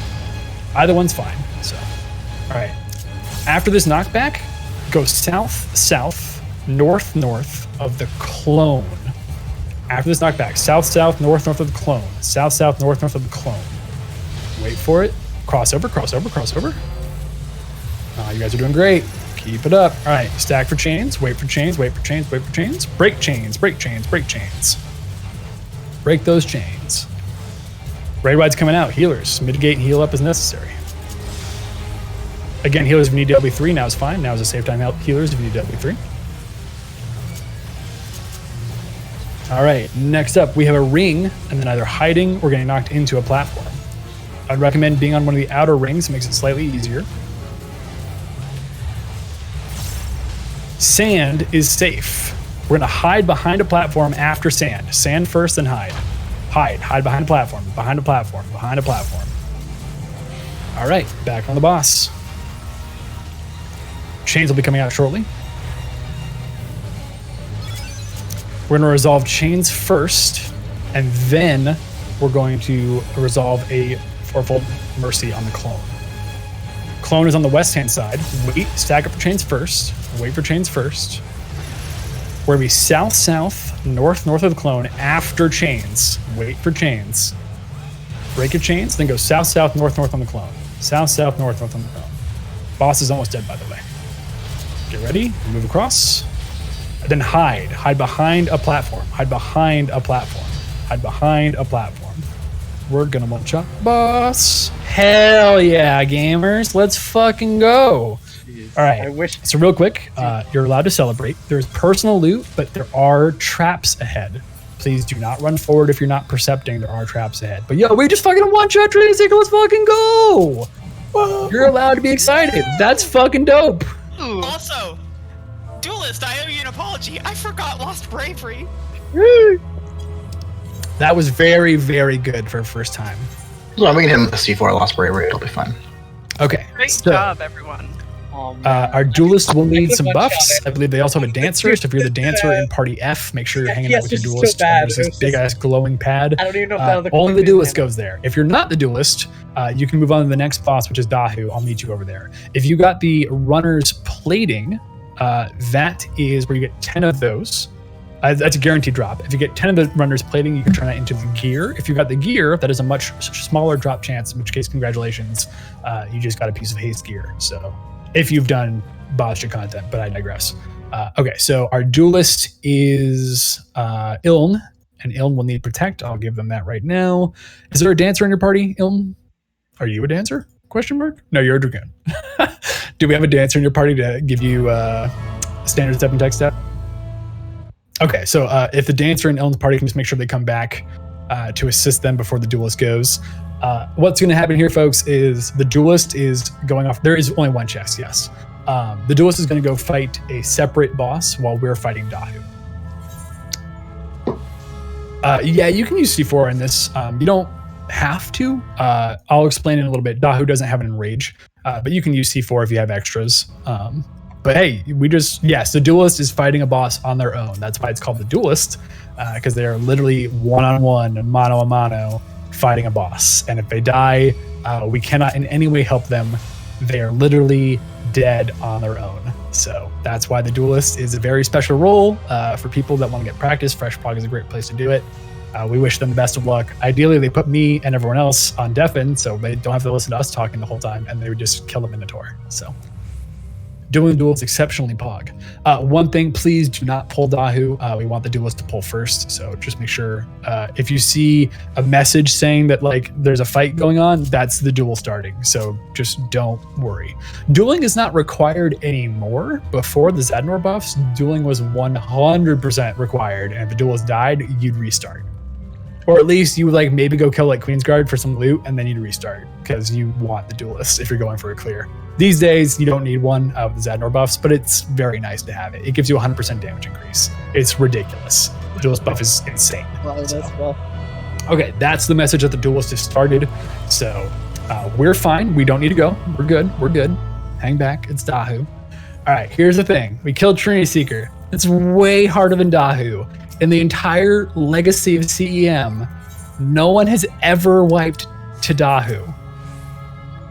Technically someone has, but we don't talk about it. I'm not going to wipe to Dahu. Ever? No one has to Dahu. It hasn't happened. Don't worry I'm not about going to it. wipe to Dahu, and you're not going to wipe to Dahu. We're going to kill Dahu. If I have to that's solo the proc plate. Dahu, I will solo Dahu by George. So, all right. I'm going to quickly explain how Dahu works. It's genuinely not hard. Just respect the mechanics and we'll be totally fine. So, Dahu starts out with what we all call Dance Dance Revolution, which is where he has a bunch of ground AoEs that appear. There's 3 of them. They are targeted on players. Just don't stand in the bad. Nice and simple, 5-head. Afterwards, you'll see Dahu do this big old football shoulder tackle. He'll do 2 of these where he's going to run across the room in one particular direction. So I might call, for example, Dahu is going northwest, and then Dahu is going south. Just don't be in front of the giant crocodile so you don't get checked. If you do, you'll get a doom stack. So don't do that. But anyway, after that, he does a giant fire breath. It's a very huge AoE cone. Just get to his sides. You can use gap closers if you want to make it easy to get to his sides right away. But if I say, for example, that Dahu is going south, the fire breath is going to be from south to the north. It's okay that the duel is dead. We'll keep going. It's all right. But we do say F's in chat for them. We respect them. 07s, all that good stuff. It stinks that they died, but we will continue. So, anyway, after the fire breath is what I call lion AoEs. Again, it's just don't stand in the bad, nice and simple. Okay, numbers. This is the only thing that could possibly kill us on Dahu, and it's not going to kill us today because you all can do basic math. I have faith in you. It's not even addition. It's just what number is this? I believe in you. So how numbers works is he will be doing a giant cast bar. If you get a number on top of your head, if you've done Diamond Weapon, for example, you've seen those numbers along with a myriad of other bosses. I just need you to go to the number on the ground, and there's going to be a lion standing next to it. Just stand on top of the lion. What will happen is he will spit fireballs at you. Excuse me, sorry. The fireballs will kill the lions that are on those various numbers. The reason those lions have to die is afterwards is a knockback mechanic. And by killing the lions on the outside, we are making safe spots for ourselves for the fight. There is a point where later on, if we don't do numbers, we're going to have a bad time. So that means you're a kick-ass samurai in the middle of your sweet weeb anime moves that I can never remember what they're called, but they're really cool looking. I don't care. Leave the boss, go to your number, get fire breath on, please. It's really, really, really, really, really important that you respect numbers. Dahu does not have enrage. DPS literally doesn't matter. We'll be fine. Please respect numbers. I'm like begging to respect numbers. So anyway, after numbers is what is left, right, smash. What that means is he'll smash in a giant circle on his left, and then his right, or his right and then his left. I'll always call out what the safe side is. It's pretty fast, one after the other, so just make sure you're quickly ready to go from one side to the other. So anyway, then there's the knockback. Just get knocked into a safe spot. It'll be very obvious. And then he'll do rotating conal fire breaths, the flamey, whamey, spinny flamies, or something to that extent, is what they're called here on CEM. If you go to a late night room with Phi, everyone calls them that now. Just don't be in front of the crocodile when he's breathing fire in a clockwise or counterclockwise rotation. Luna, go ahead and ask your question. Okay, this one has always been confused because I'll stand in the second cast because people say casters, you're free to stand in the second cast because it's safe. I always get hit. So what that means is after the second fire breath has gone off. So the third one? So basically, after the second one's gone off, where the second one went off is a safe spot. I always get hit in that quote unquote safe spot. I don't want to challenge you, but I think you're standing in the wrong spot. So that is definitely a possibility. I think that's what it is. So is the hitbox as big as the animation? Yes. It's approximately like 1/4 of you. If you want to try just standing on top of me, I can mark myself just to get a feel for it. But yes, yeah, absolutely. So if you're a ranged or caster, what the question is here, by the way, is where the fire breaths are occurring. After the second one, there's 5 of them, right? If you think of how a rotating circle works. After the second one, it'd be safe to stand in where the second one went off because he's not going to get back there as he continues his rotation. I'll call it out. You can just stand on the circle if you want to. Otherwise, you can just keep moving if you really want to. Like, there's no DPS check here. It's fine. So anyway, that's the rotating fire breaths. After that is the add phase. It's really simple. What's going to happen is Stern will be tanking Dahu. 6 tethers will go on to Stern from Lions. So Stern will have full aggro no matter what you do on those Lions. And then Vegeta will provoke Dahu off of Stern. So we're healing Vegeta and we're healing Stern. Healers, it does hit hard, so please try. You need to be helping, even if you're not those group healers. You need to be helping heal them. And the DPS, you're just killing the ads.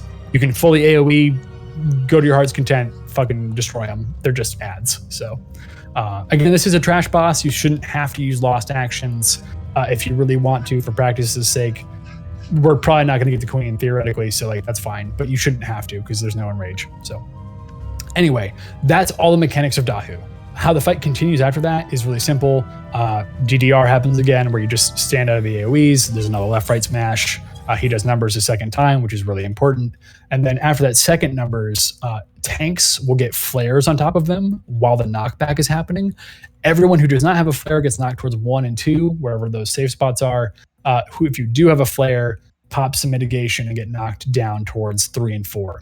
Tanks, if there's no safe spot for you down towards 3 and 4, pop your invuln and still get knocked towards 3 and 4 so the AoE flares don't hit the entire party. It's better for you to pop an invuln, you just have to like deal with it, versus having everyone get hit by a flare. Nice and simple. Rotating cones continue, left right smash happens again, he does a charge again, does a fire breath again. It just kind of loops. It's not hard. So anyway, that's Dahu. Any questions on Dahu? And if you die, pop a re-raiser, the usual. So likewise, healers, we will not have LB3 because it's a trash boss, so you can just use Lost Arise to arise people at your convenience. So, okay, I'm not hearing any questions, so. Correct, Pyra, yes. All right, here we go, folks. Check your food buffs again. All tanks should have Protect. Everyone else should have Shell. Let's fight us a Dahu. So again, as a reminder, Dahu will start with 3 series of ground AoEs that will target players, so just make sure you're respecting that and moving out of the way. If you don't move out of the way, you're going to get a Doomstack. So that's okay. As long as they're outside of the arena, we should be fine. Okay.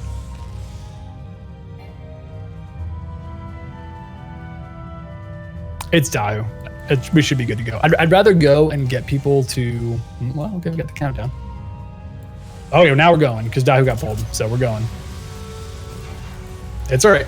Please don't cancel the countdown unless I call for it. I understand you're just doing it out of, to be helpful, but all right, go ahead and move out of those, folks. Move out of those AoEs. Those will continue in a couple more sets. After that, Dahu will charge 2 times.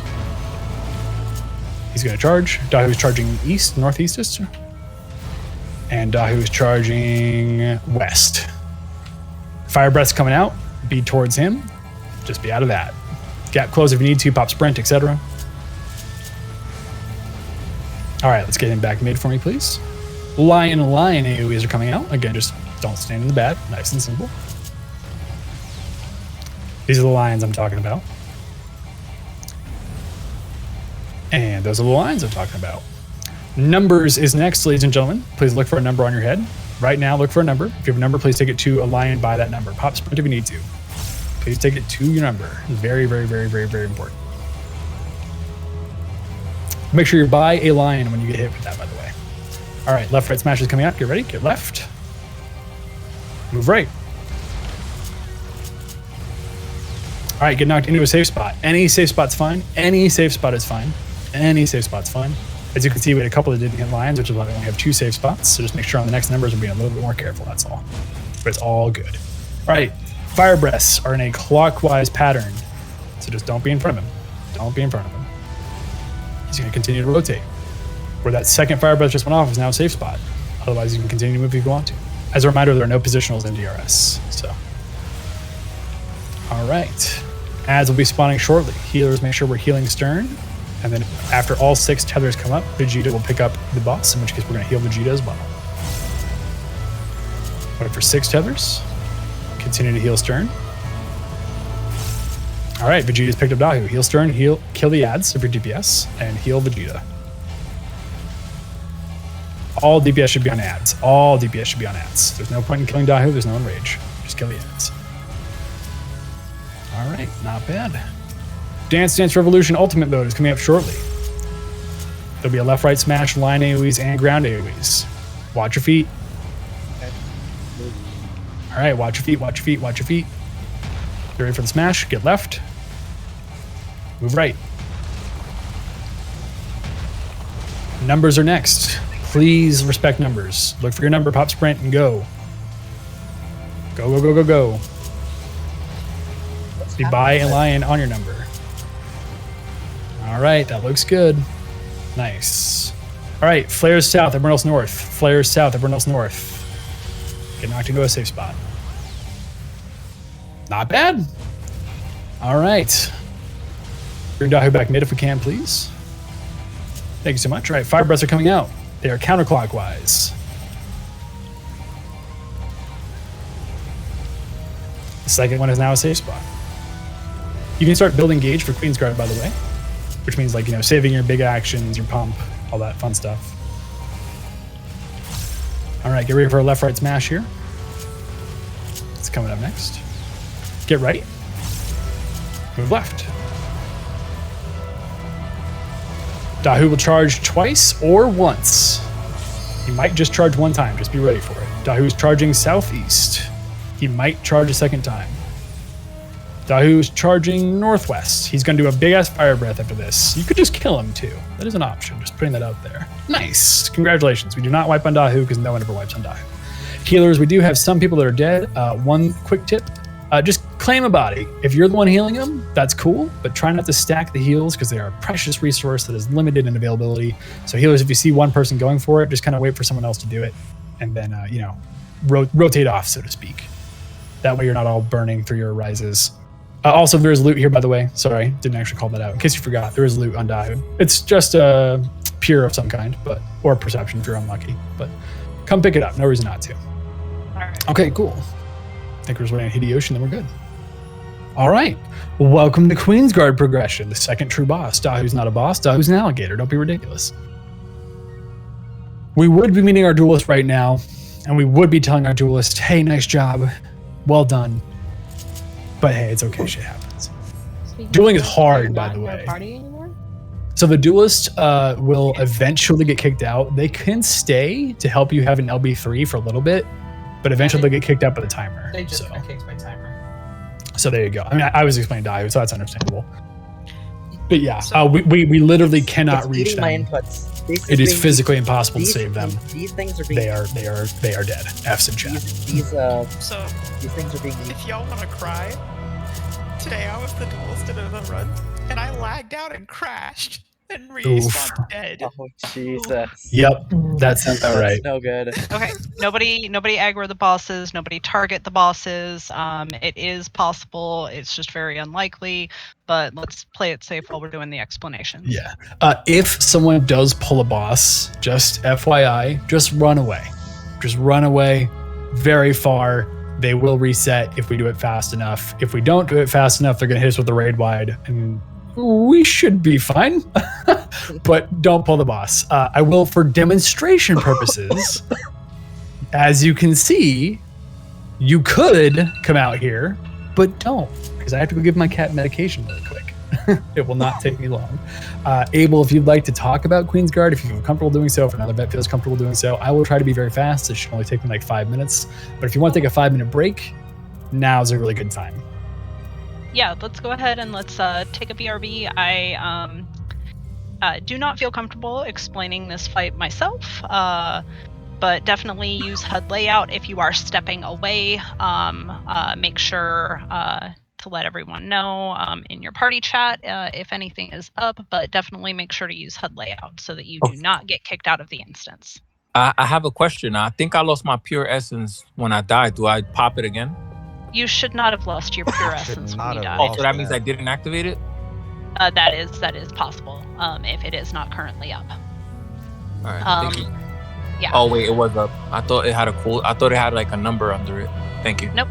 You're good then.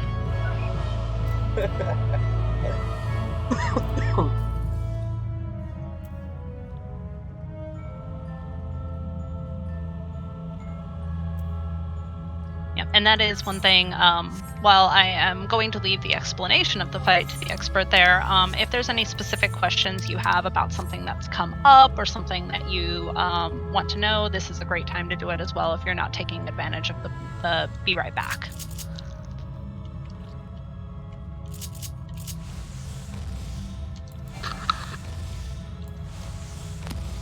Ryan, can you show me the thing?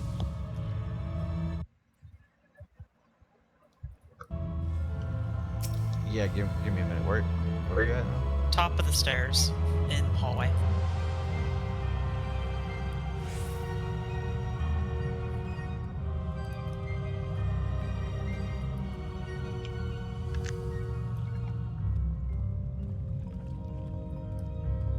I'm gonna grab my dextrose.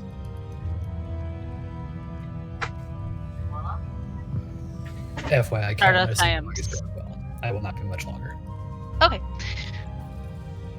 Yep, Stardust, I unfortunately do not know enough about tank stuff to be able to help you with that question. It looks like you got an answer in chat, but do you have anyone else who warriors want to weigh in on the Banner versus Blood Rage?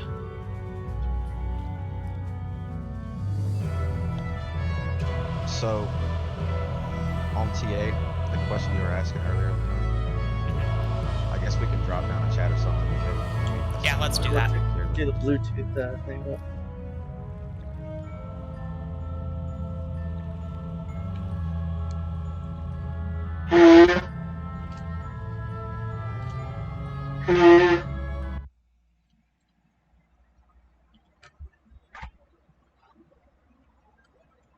Come on, computer, chill the fuck out.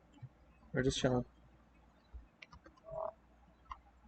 I'm gonna keep these in. These, it reminds me of Arsenal, just everybody just chilling here.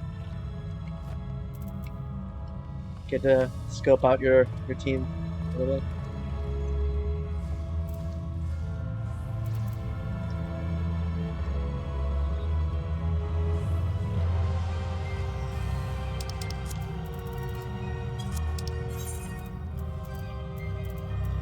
Can't believe I died. The frame rate was just too much.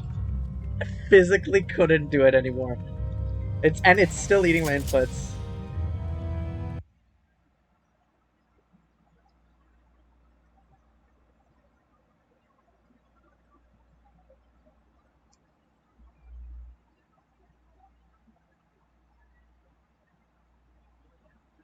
Okay, from now on I'll probably just pause the recording until we get to like a little bit before the fight.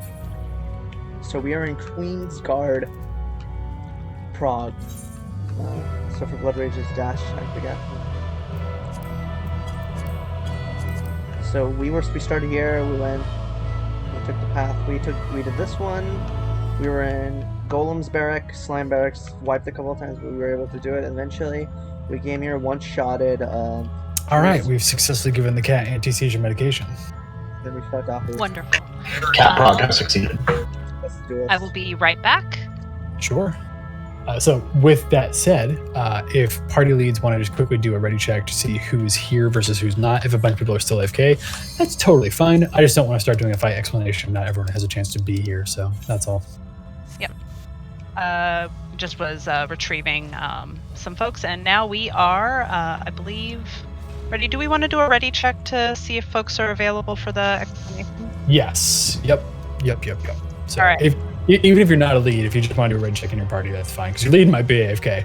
So, do we get medal for completing DRS? Did they finally put that in the game? I think so.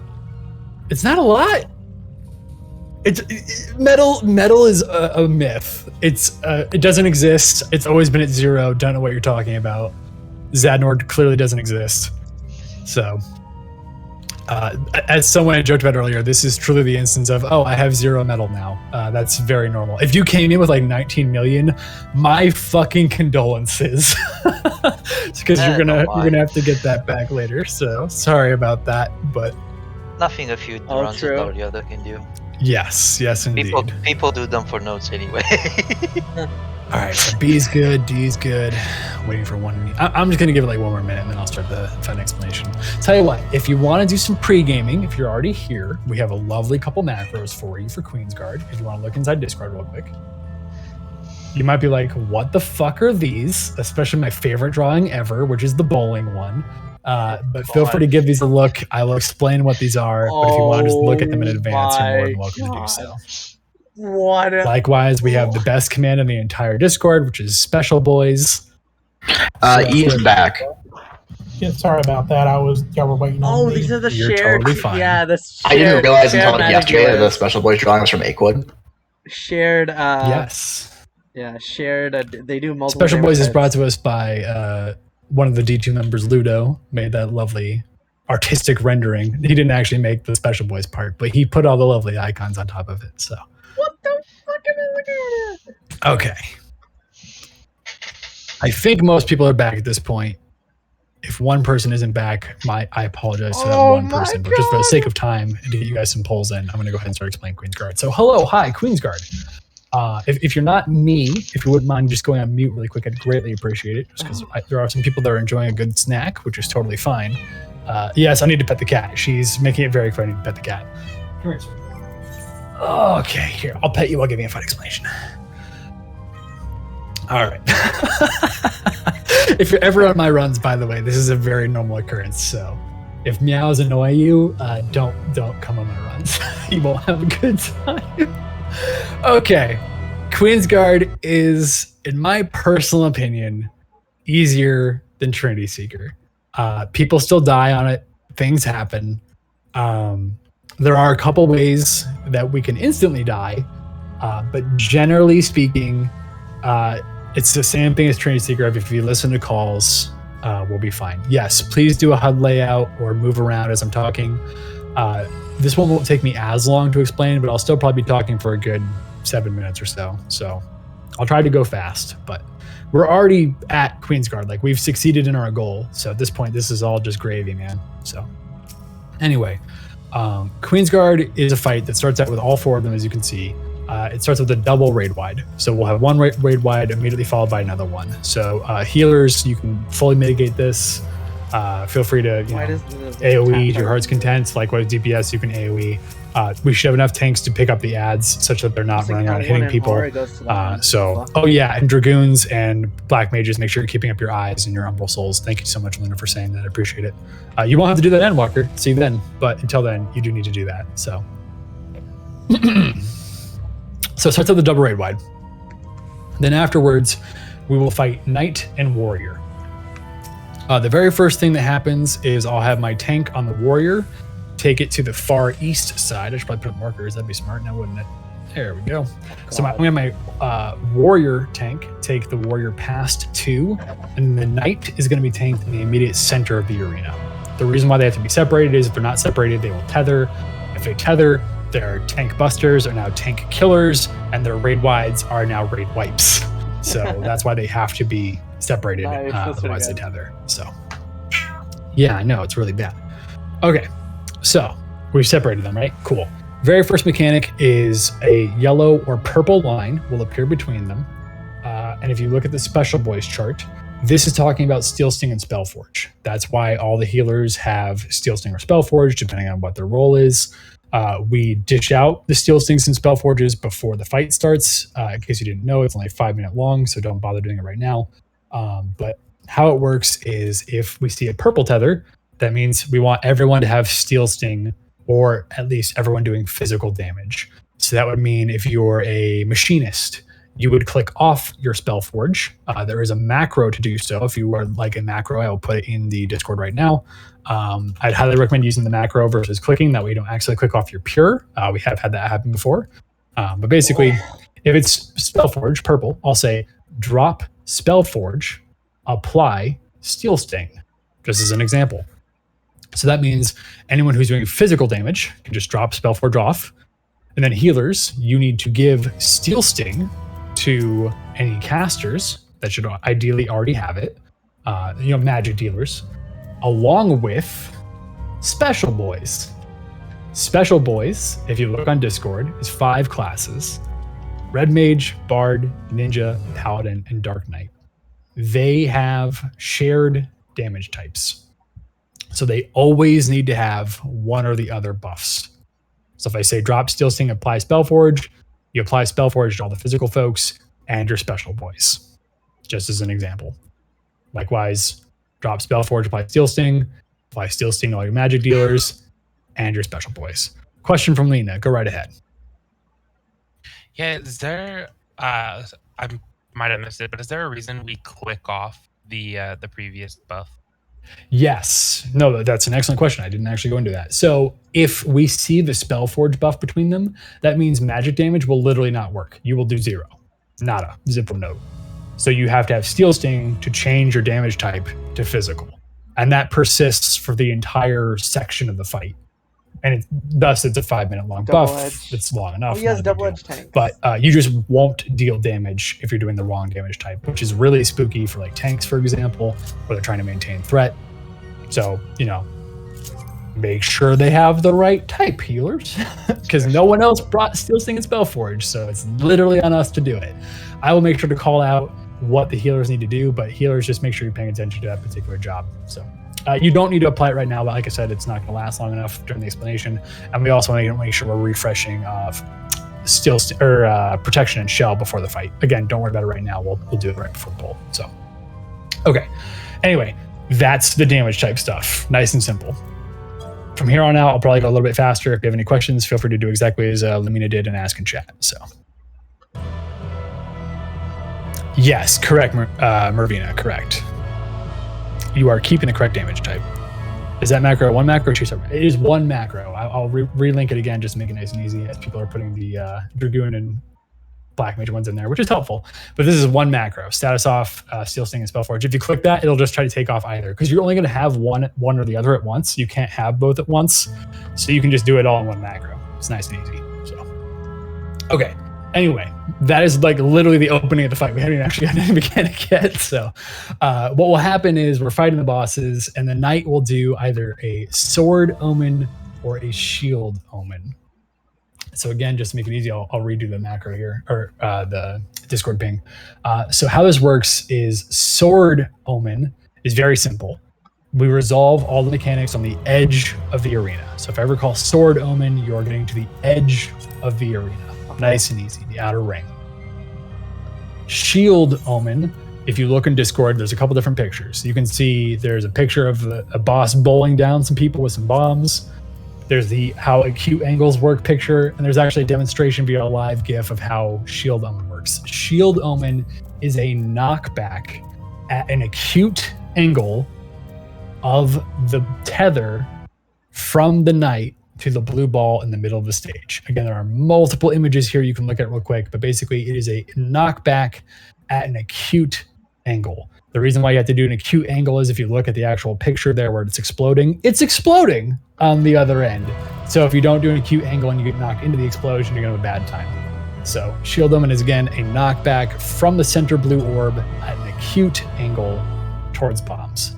Now you might be asking yourself, what are bombs? Really simple. There are large bombs and small bombs. You've seen them all on DR normal. It's the exact same type of thing. There are tethers on these bombs sometimes.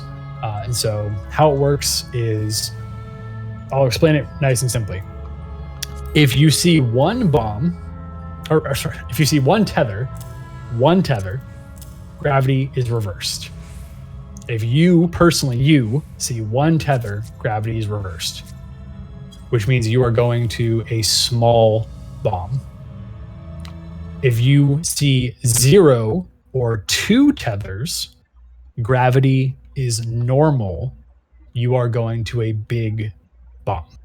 That's the simplest way to think of the mechanic. If you see 1 tether, gravity is inverse for you. If you see 0 or 2 tethers, gravity is normal for you. Okay. So there's big bombs and small bombs. So just as an example, bombs are not tethered. If you have a tether, go to a small bomb. Everyone else, go to a big bomb. You'll notice I'm saying you. Tethers are a personal mechanic. I cannot see if you have a tether or not. Only you can see if you have a tether or not.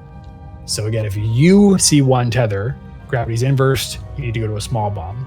If you see 2 tethers, meaning you are tethered and the bombs are tethered, and gravity is normal, you go to a large bomb. This trips people up. I know it sounds really simple, but are there any questions on how that works? Again, feel free to look at the images with the GIF. There's a couple examples. Are there any questions on how bombs works? It's not hard, but it trips people up. So, okay, cool. We're all geniuses. You guys have been doing great so far. I have absolute faith in you. One thing is, if you do have a tether, whatever bomb you're going to will go above you. So the first set of bombs will drop and you will drop in a safe spot. You need to walk into an explosion, and I'll say this, but you need to walk into an explosion because that is now a safe spot from the next series of bombs, which is about to drop with everyone else. So if you have a tether, once you're to your bomb, you get lifted into the air. After you come back down, move into an explosion, as that is now a safe spot. Nice and easy. Okay, that's bombs. After bombs, we'll have whoever's tanking the warrior, ideally, will dispel the warrior. Technically, anyone else can do it. Just dispel the warrior. He'll cast something called Boost, and he'll have a big, like, mean face icon buff. That just needs to get dispelled. So after Boost is a double raid wide. You can imagine that if he still has Boost during the raid wide, it's gonna really fucking hurt. I'll call for, like, full mitigations and, like, panic heals. Hopefully we're fine. Based on how many HP stacks you're from Zadnor, you'll probably be okay, but it's spooky. So ideally we just dispel that and we're fine. So there's a double raid wide. Then we're just pumping for a bit, nice and easy. Then we have another kind of tether. If you have tethers, again, that you can see this via the image in Discord, tethers go to green, which is wind. Tethers go to green wind. Purple goes to purple lightning, gravity, whatever you want to call it. You want to make sure you're on one color. Tethers to green, non-tethers to purple. Nice and easy. In the middle, the knight will be doing either sword or shield mechanic again. So if it's sword, we will go towards the knight, find wherever the safe spot is, north, south, east, or west, and then run away from the knight. Again, you can see this on the sequence chart in Discord. If it's sword, we go towards him, find wherever there isn't an Ifrit nail. I will try to call it out for you as soon as possible. Run away from the boss so you don't get hit by the AoE. If it's shield, we go to the boss, find the safe side, and then stay next to the boss on that side. So for example, if there's no nail towards north, then we collectively, stand by him on the north-hand side. So, okay. That is the other tether. Following that is a raid wide and tank buster again, and then the whole thing just repeats. So we will most likely, not guaranteed, but most likely see the opposite mechanics. So for example, when we started with shields and getting bowling by the bombs with the knockback, we'll have sword afterwards almost always. I have seen it where it did the same one twice, which was truly cursed and genuinely threw me off, but you don't need to worry about that. That's the entire phase 1. It's really not that bad. We just do bombs, we do tethers, we run towards the boss, we run away from the boss. Easy peasy. And then the Steel Sting Spellforge stuff with healers. So, raid wides, tank busters, nice and easy. Any questions on phase 1? Going once. Going twice. Cool. I know it's 1:27, at least my time, so I'm trying to hurry so we can get a pull in here. So thank you for your patience. This won't take me too much longer. Phase 2, nice and simple. Healers, you no longer need Steel Sting or Spellforge. It's literally, you don't need it for the entire rest of the run. You can swap over it with Reflect if you're bringing Reflect. If you're not bringing Reflect, you just need to have Light Curtains ready for later. The very first mechanic is frogs. Simply put, you don't need to worry about frogs. I will worry about frogs. You're just hitting the bosses for me. The gunner will be tanked in the center of the arena. The soldier will be tanked past 4 on the west side of the arena.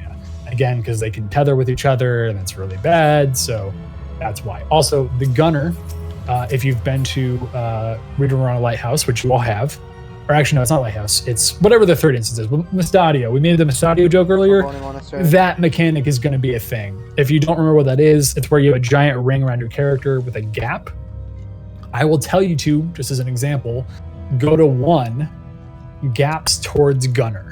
You will aim your hole, the gap, or Born Monastery, thank you. You will, show him your hole. Yes, all right, you 13-year-olds. Anyway, yes, you will show him the gap in your ring around you towards the gunner. The gunner will always be in the center of the arena, thus you move your gaps towards the center. At the same time, there will be turrets on our left and right. Immediately after you've shown the gunner the gap, you will turn your character to face towards whatever turret you're standing in front of. So only be standing in front of one turret.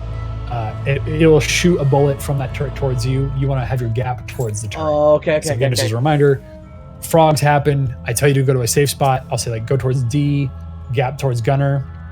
Gunner shoots off his AoE, gaps towards turrets. And it's very fast. As soon as I tell you gap towards turrets, just turn immediately. Just drop your, don't attack, just turn. Like just do the mechanic. After that is tank buster and double raid wide. Nice and easy. We're just healing through it. Then after that, turret tanks, and we'll define who this is, will turn on their tank stance. Sniper turrets will appear. My turret tanks will pick up aggro on those sniper turrets. Whilst those exist, they will do a big-ass cast bar for a bullet that will immediately kill you. So if you are my turret tank, you will pop your invuln before that cast bar goes off so as to not get killed. Obviously, gunbreakers and Dark Knights need to be healed. So healers, please pay attention if you have a gunbreaker or a Dark Knight, or just a tank in general, but make sure we're healing them for their invulns. So all DPS are killing the sniper turrets. It's not a hard DPS check, just all DPS is killing sniper turrets. They die so they don't explode. Great. We'll define who the turret tanks are, so don't worry. We'll do that right after this. So double raid wide, and then there's going to be a fire or an ice portent. You've all been to Bosnia before. You've done the Citadel, right? Fire portent means you do nothing. Nothing. Don't move. Don't emote. Don't jump. Don't attack. If you're a ranged physical, sheath your weapon. Do nothing during fire. During ice, you can do whatever the fuck you want as long as you're moving. But on fire, don't do anything. You will die. Technically, you can live through it. I'm not telling you how because I don't want you to do it. Do nothing. Do nothing on fire. Nothing at all. Sheath your weapon. Don't die. So, I mean, hell, sheath this melee first. Yeah.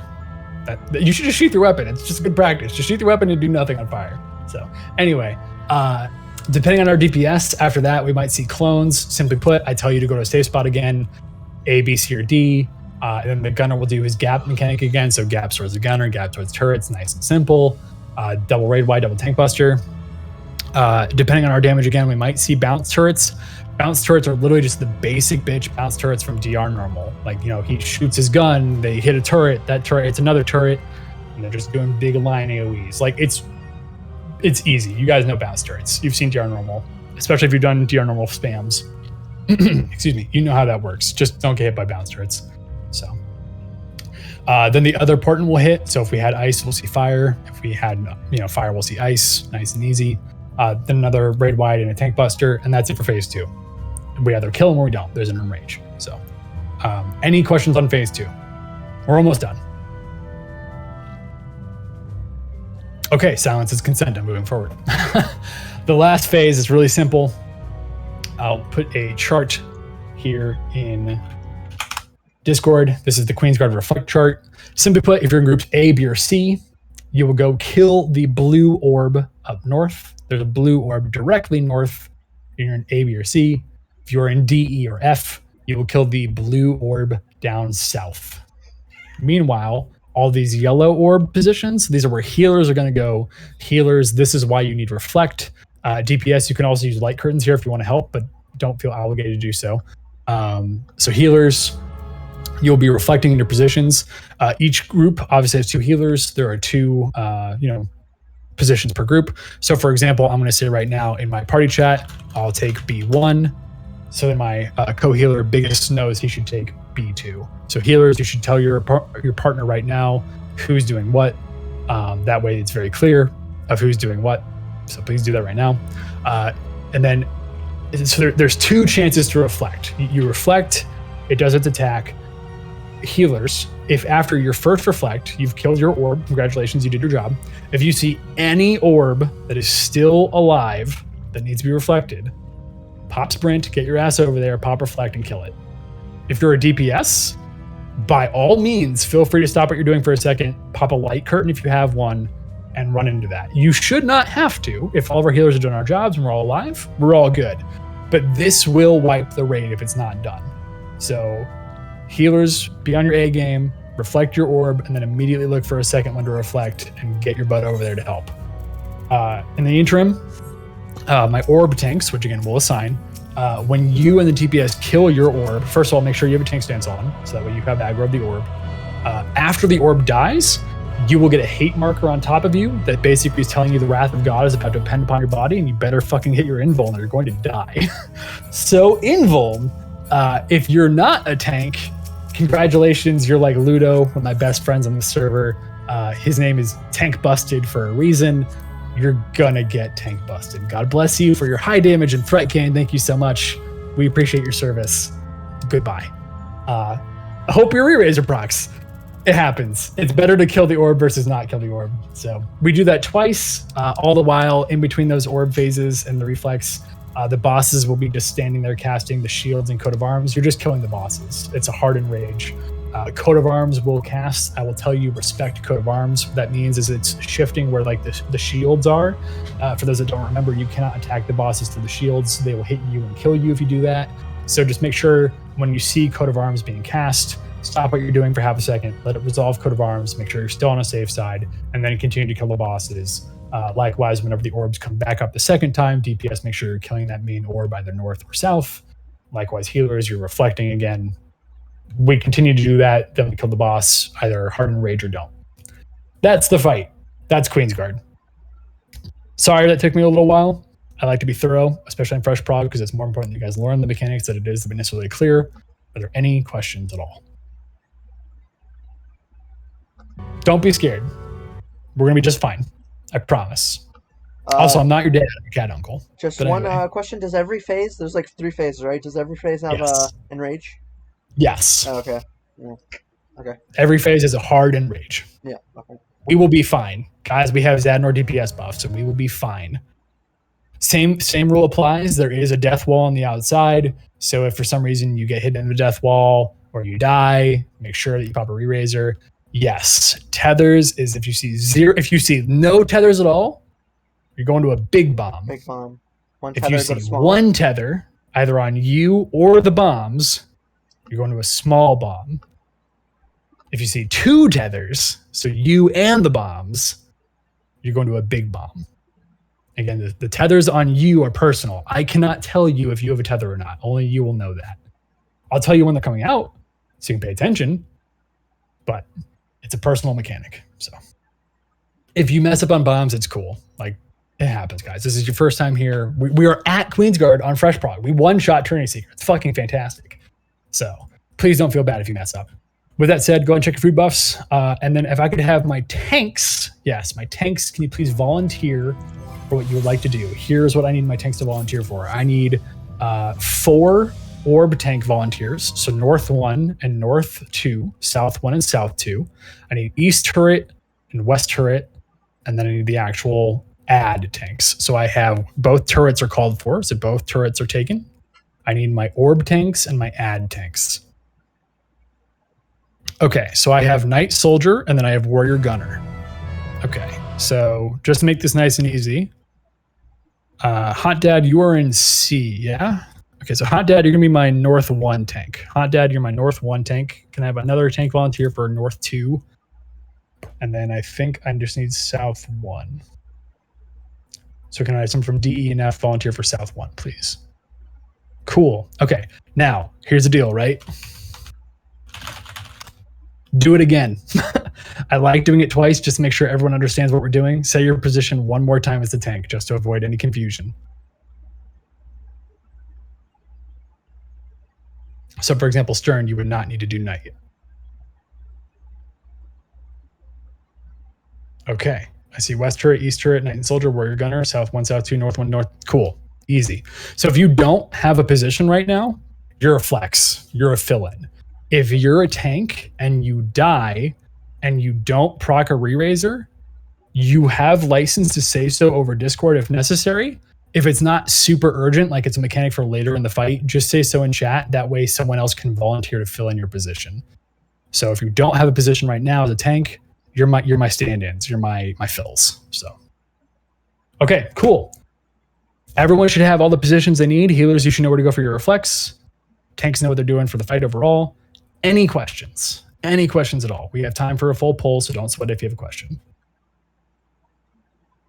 I have one because Sure. I didn't get in the first. I didn't do it in the first prog, so I didn't know. But for on the third phase, when tanks have to like focus on the orbs, yes. Do we have to help them with DPS?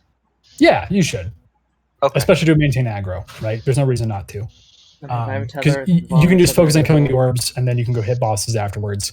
But it's important that you maintain aggro on the orb. That way, when it dies, you get the hate buster, and you can invuln it and live through it. No, I'm actually a DPS, but if I need, I can help the tank with. Oh, DPS you absolutely should. No, okay, sorry. Thank you. I misunderstood the question. If you're a That's DPS, your top priority is killing the orbs. If the orbs don't die, they'll explode and kill us. Okay. So yes, no, excellent question. If you're a DPS, when the orbs come up, go kill either the north orb or the south orb, depending on what your job is. Obviously, don't worry with the healer reflect orbs. The healers will take care of those. Okay, so orbs take priority. So the tank orbs take priority. Okay, Yes, that's something I yes. didn't do in. No, in the excellent first one. question. Thank you. So, okay, so can I just add one thing? I don't know if it was brought up before I left, but go for it. When tethers come out in the Night Warrior phase, if you miss tethers coming out, like you don't see the actual tether, you can check your debuffs. If you got a tether, you will have a little scale debuff. I know. Absolutely. That has saved me so many times.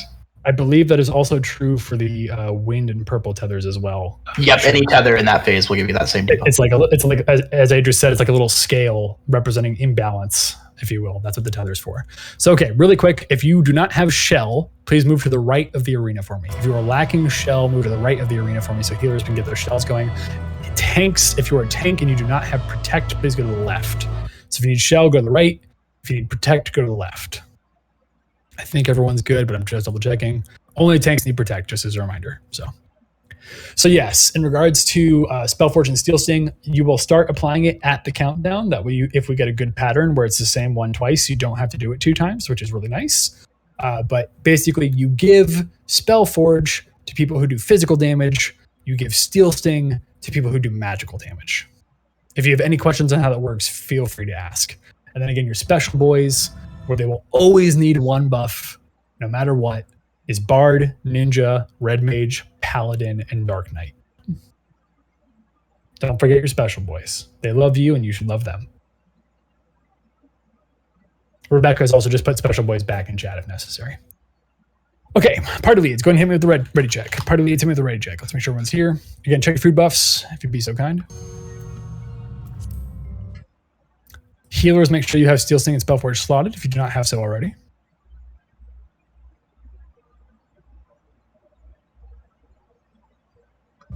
Freddy, Dreddy, Creddy, A ready. Breddy. Why did I say ready? I'm dumb. Anyway, that is everyone. Okay. All right, so folks, here's the deal. Carefully walk towards the bosses. Carefully, please do not do anything. Just walk towards the bosses.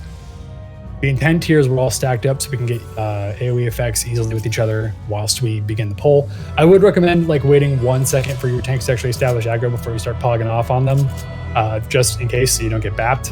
But anyway, okay, the countdown's going to begin. Tanks, if you're an ad tank, make sure your tank stance is on. If you're not an ad tank, make sure your tank stance is off. Healers, please begin applying Steel Sting and Spellforge now. Healers, begin applying Steel Sting and Spellforge now. If you already applied it, do it again. Give them a fresh version.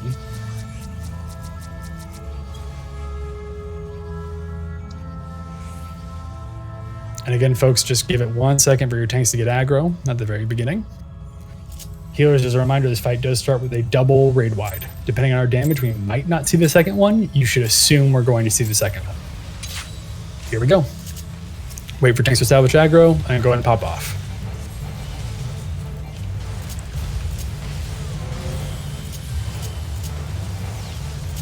First raid wide is coming out. Healers, make sure to heal through. Second raid wide will be coming up shortly. Second raid wide is coming out.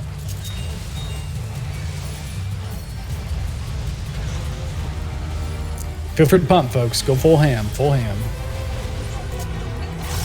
Don't save anything on these fights. So, all right, my warrior is going to the far right. My knight's coming in the middle. Ah, lovely tanks. You guys are on it. Healers, get ready to adjust. Drop Spellforge. Apply Steel Sting. Drop Spellforge. Apply Steel Sting. That goes for everyone. If you have Spellforge on, click it off. Drop Spellforge. Apply Steel Sting.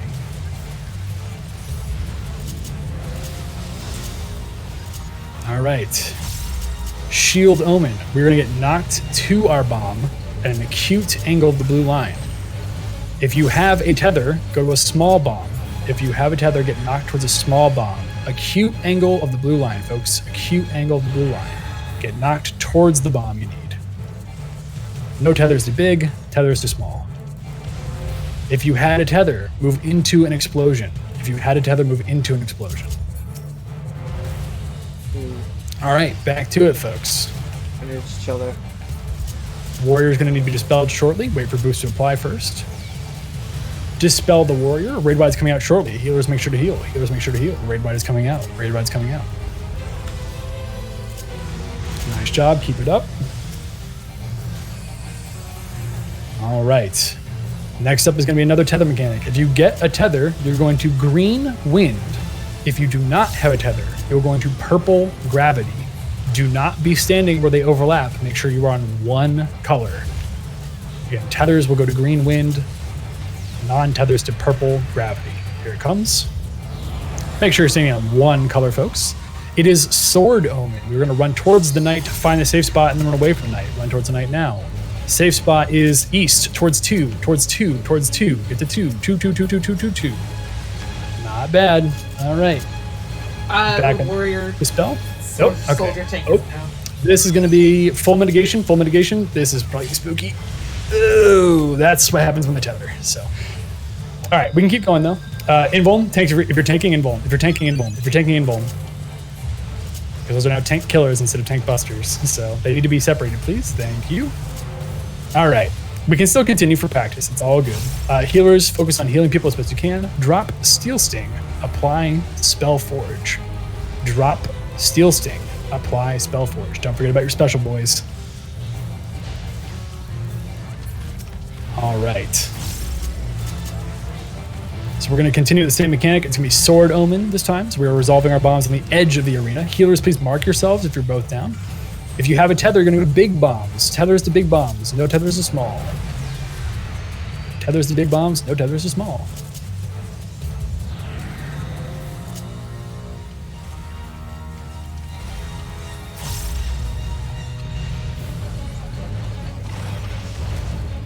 Move into a tether, or move into a safe spot rather if you had a tether.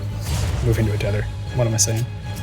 Anyway, warrior will need to be dispelled shortly. Wait for the boost. Dispel the warrior, please. If both healers are down, a party, feel free to mark yourselves. Raid Wide's coming out. Got the dispel off just in the nick of time, but it still counts. Healers continue to try to focus on rising people as best you can, just to get more DPS up. All right, as a reminder, if you get a tether, you're gonna go to green. If you don't have a tether, you're gonna go to purple. Tethers to green, non-tethers to purple. Gets where you need to go.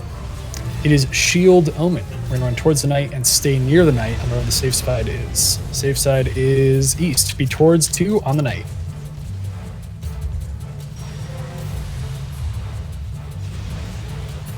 All right, dispel the warrior, dispel the warrior. Red Wide's coming out.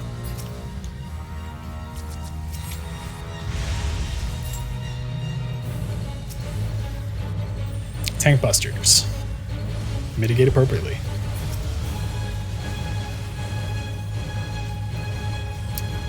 And unfortunately, this is going to be a hardened rage. But that's all right. It happens. At the very least, you saw that is all of phase 1, by the way. So you've seen all of phase 1 now. The only reason we wiped there is just we had the tethered Raid Wide, which just nuked everyone. It is what it is. Like, it happens, especially on a first pull. So don't feel bad. If you re-raise, congrats, you died again. Sorry. you lose extra metal. It's So always guaranteed to pop on a memory. it sure is. But honestly, folks, That's really good for fresh prog to get the Queen's Guard. You killed Trinity Seeker in one shot. You should genuinely be proud of that. You got through Slimes and Golems in just a couple pulls. You saw all of phase 1 for Queen's Guard. It's not hard. It's just that's one of the few mechanics of that fight where, unfortunately, if you don't have a chance to react to it right away, you're kind of fucked. So, it is what it is. But don't feel bad, especially if whoever the tank was there, please don't feel bad. Like, you even called it out. It happens, man. So, but congrats, you're all Queen's Guard prog now. We will make sure to post those logs. If someone has those logs, it'd be lovely. I don't personally run it, but we'll use those logs to make sure you get the updated roll. It's automatic. You don't even have to do anything yourselves.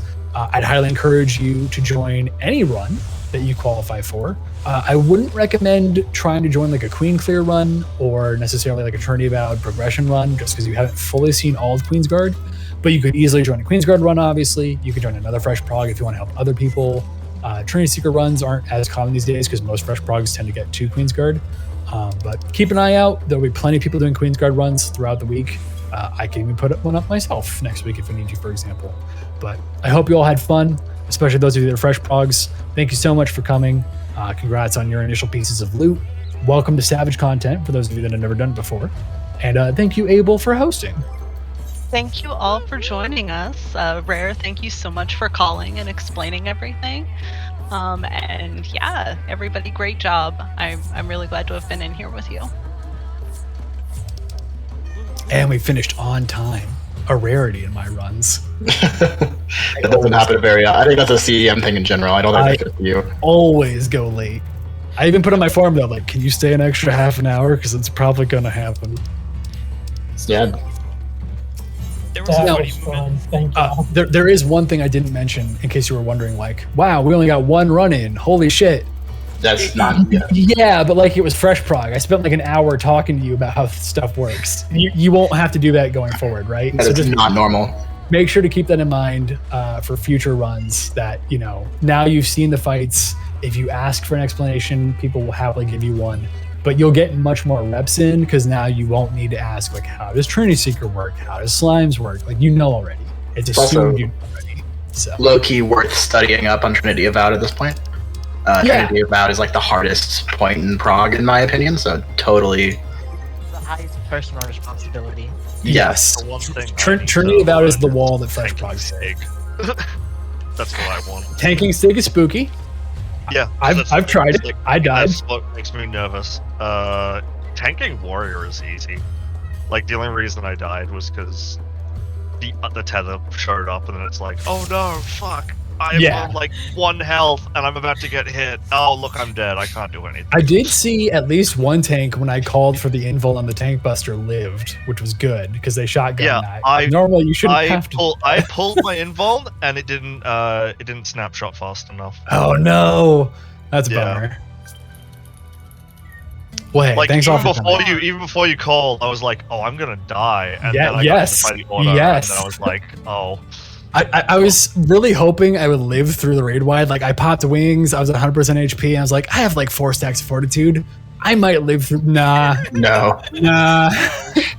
And like, you can live through that, but I think what happened was it boosted? I don't know if it was boosted. It was definitely not boosted. It was okay, so it was just tethered then. So yeah. Nah, that's why the boost was coming off late as well, because I was the one who was dispelling initially, and then I was dead, and so I think someone else got it though. It was me. Yeah, you got it in time, so that's what mattered. That was good. Made up for my stupid dying. Because you can live through boost. Tether, I don't know if you. So I remember we lived through we recovered a tethered tank buster at one point during one of your runs. Yes, like last week. That. Yeah. I thought there was one poll where we had the raid wide go off. It killed most people. They re-raised and we kept going. Yeah, I think someone got a really lucky dice LB3. Oh, that might be what it was. Okay, that's entirely possible. I'm gonna have to go, but if you set up another run, Abel, then I will gladly join again. So. Hey. Let's see what we can do. Yeah, thanks for. Are so much better for me. thanks for trusting me to lead some people through golems. Well, thank you so much for doing that. Yeah, it wasn't bad. Golems is pretty easy, so I had no issues with it. I may or may not have been telling my slime gamers the entire time, look, we're doing trigonometry over here. They're playing, can I put the square peg through the square hole? So I also may have had. I also no, you're accurate. We were putting the triangle into the square earlier. Look, if I've learned anything throughout the pandemic, it's that every block goes in the square hole. Oh my god. That video. That video infuriates me. So good. It made me so mad the first time I watched it, and then I was like, this is fucking amazing. Okay, Golems got to hear the story, but a few weeks ago I was doing prog with a group, and this guy brought like 10 re-raisers just to meme. Oh no. And we got to Reaper prog, and the Reaper was chasing him around. He died a Reaper, re-res. Died a Reaper, re-res. It's just like, bro, why? Re-res. It's the worst. Every single one went off successfully, and I'm over here just cracking up because I'm watching. He's right in front of my dead corpse. And I'm like these ones are. I actually stopped breathing, and the guy's like, "Oh my goodness, Luna, are you okay?" And I'm like, "I'm gonna pass out. This is great." Queensguard frog. That's. So if you ever need entertainment, just ask somebody to re-raise. Please do not. But it's very funny to think about. Yeah, I think most of us would prefer if that was not the case. Yes, Right. but we can have a vicarious enjoyment from your story there. I know I would definitely not like to sit through 10 re-raises in a golem. Yeah, please don't. Well, no, slimes weren't dead yet, so he was just memeing.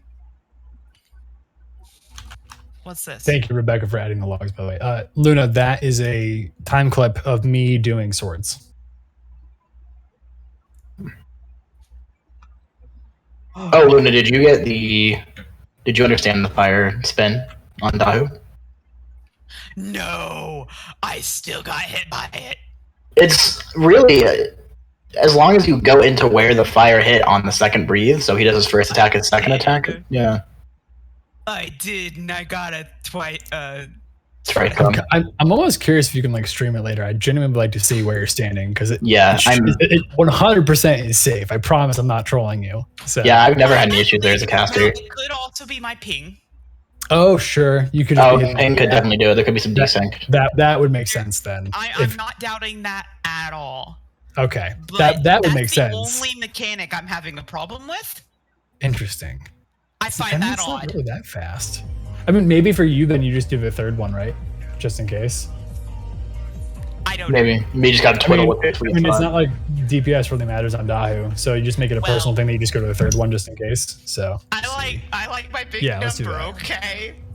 Or I kind of want to see what my damage output was on TA or TS. Yeah.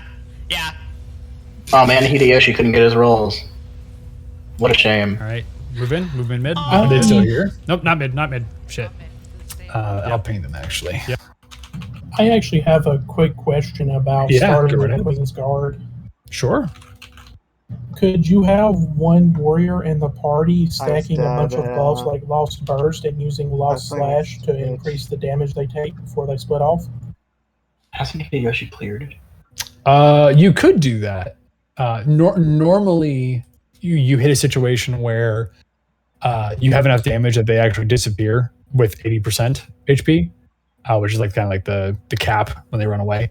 And if you do that like mid cast on a raid wide, they'll disappear before the raid wide goes off. So our DPS was a little low there, but like it's fine.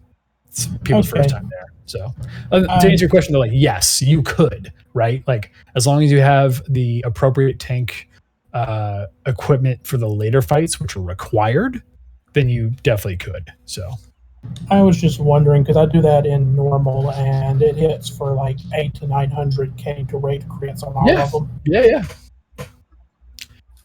Normally, it's not really required because you've got enough people doing damage that you're all good. But like a machinist could do that, for example, with a Fauna Power and Slash or Honor Attack Slash, whatever's better. I can't quite remember. I think it's Fauna Power. Anyway, yeah, I stack 16 stacks of boost plus Honored Sacrifice and Lost Font of Power. And just pop off. Nice.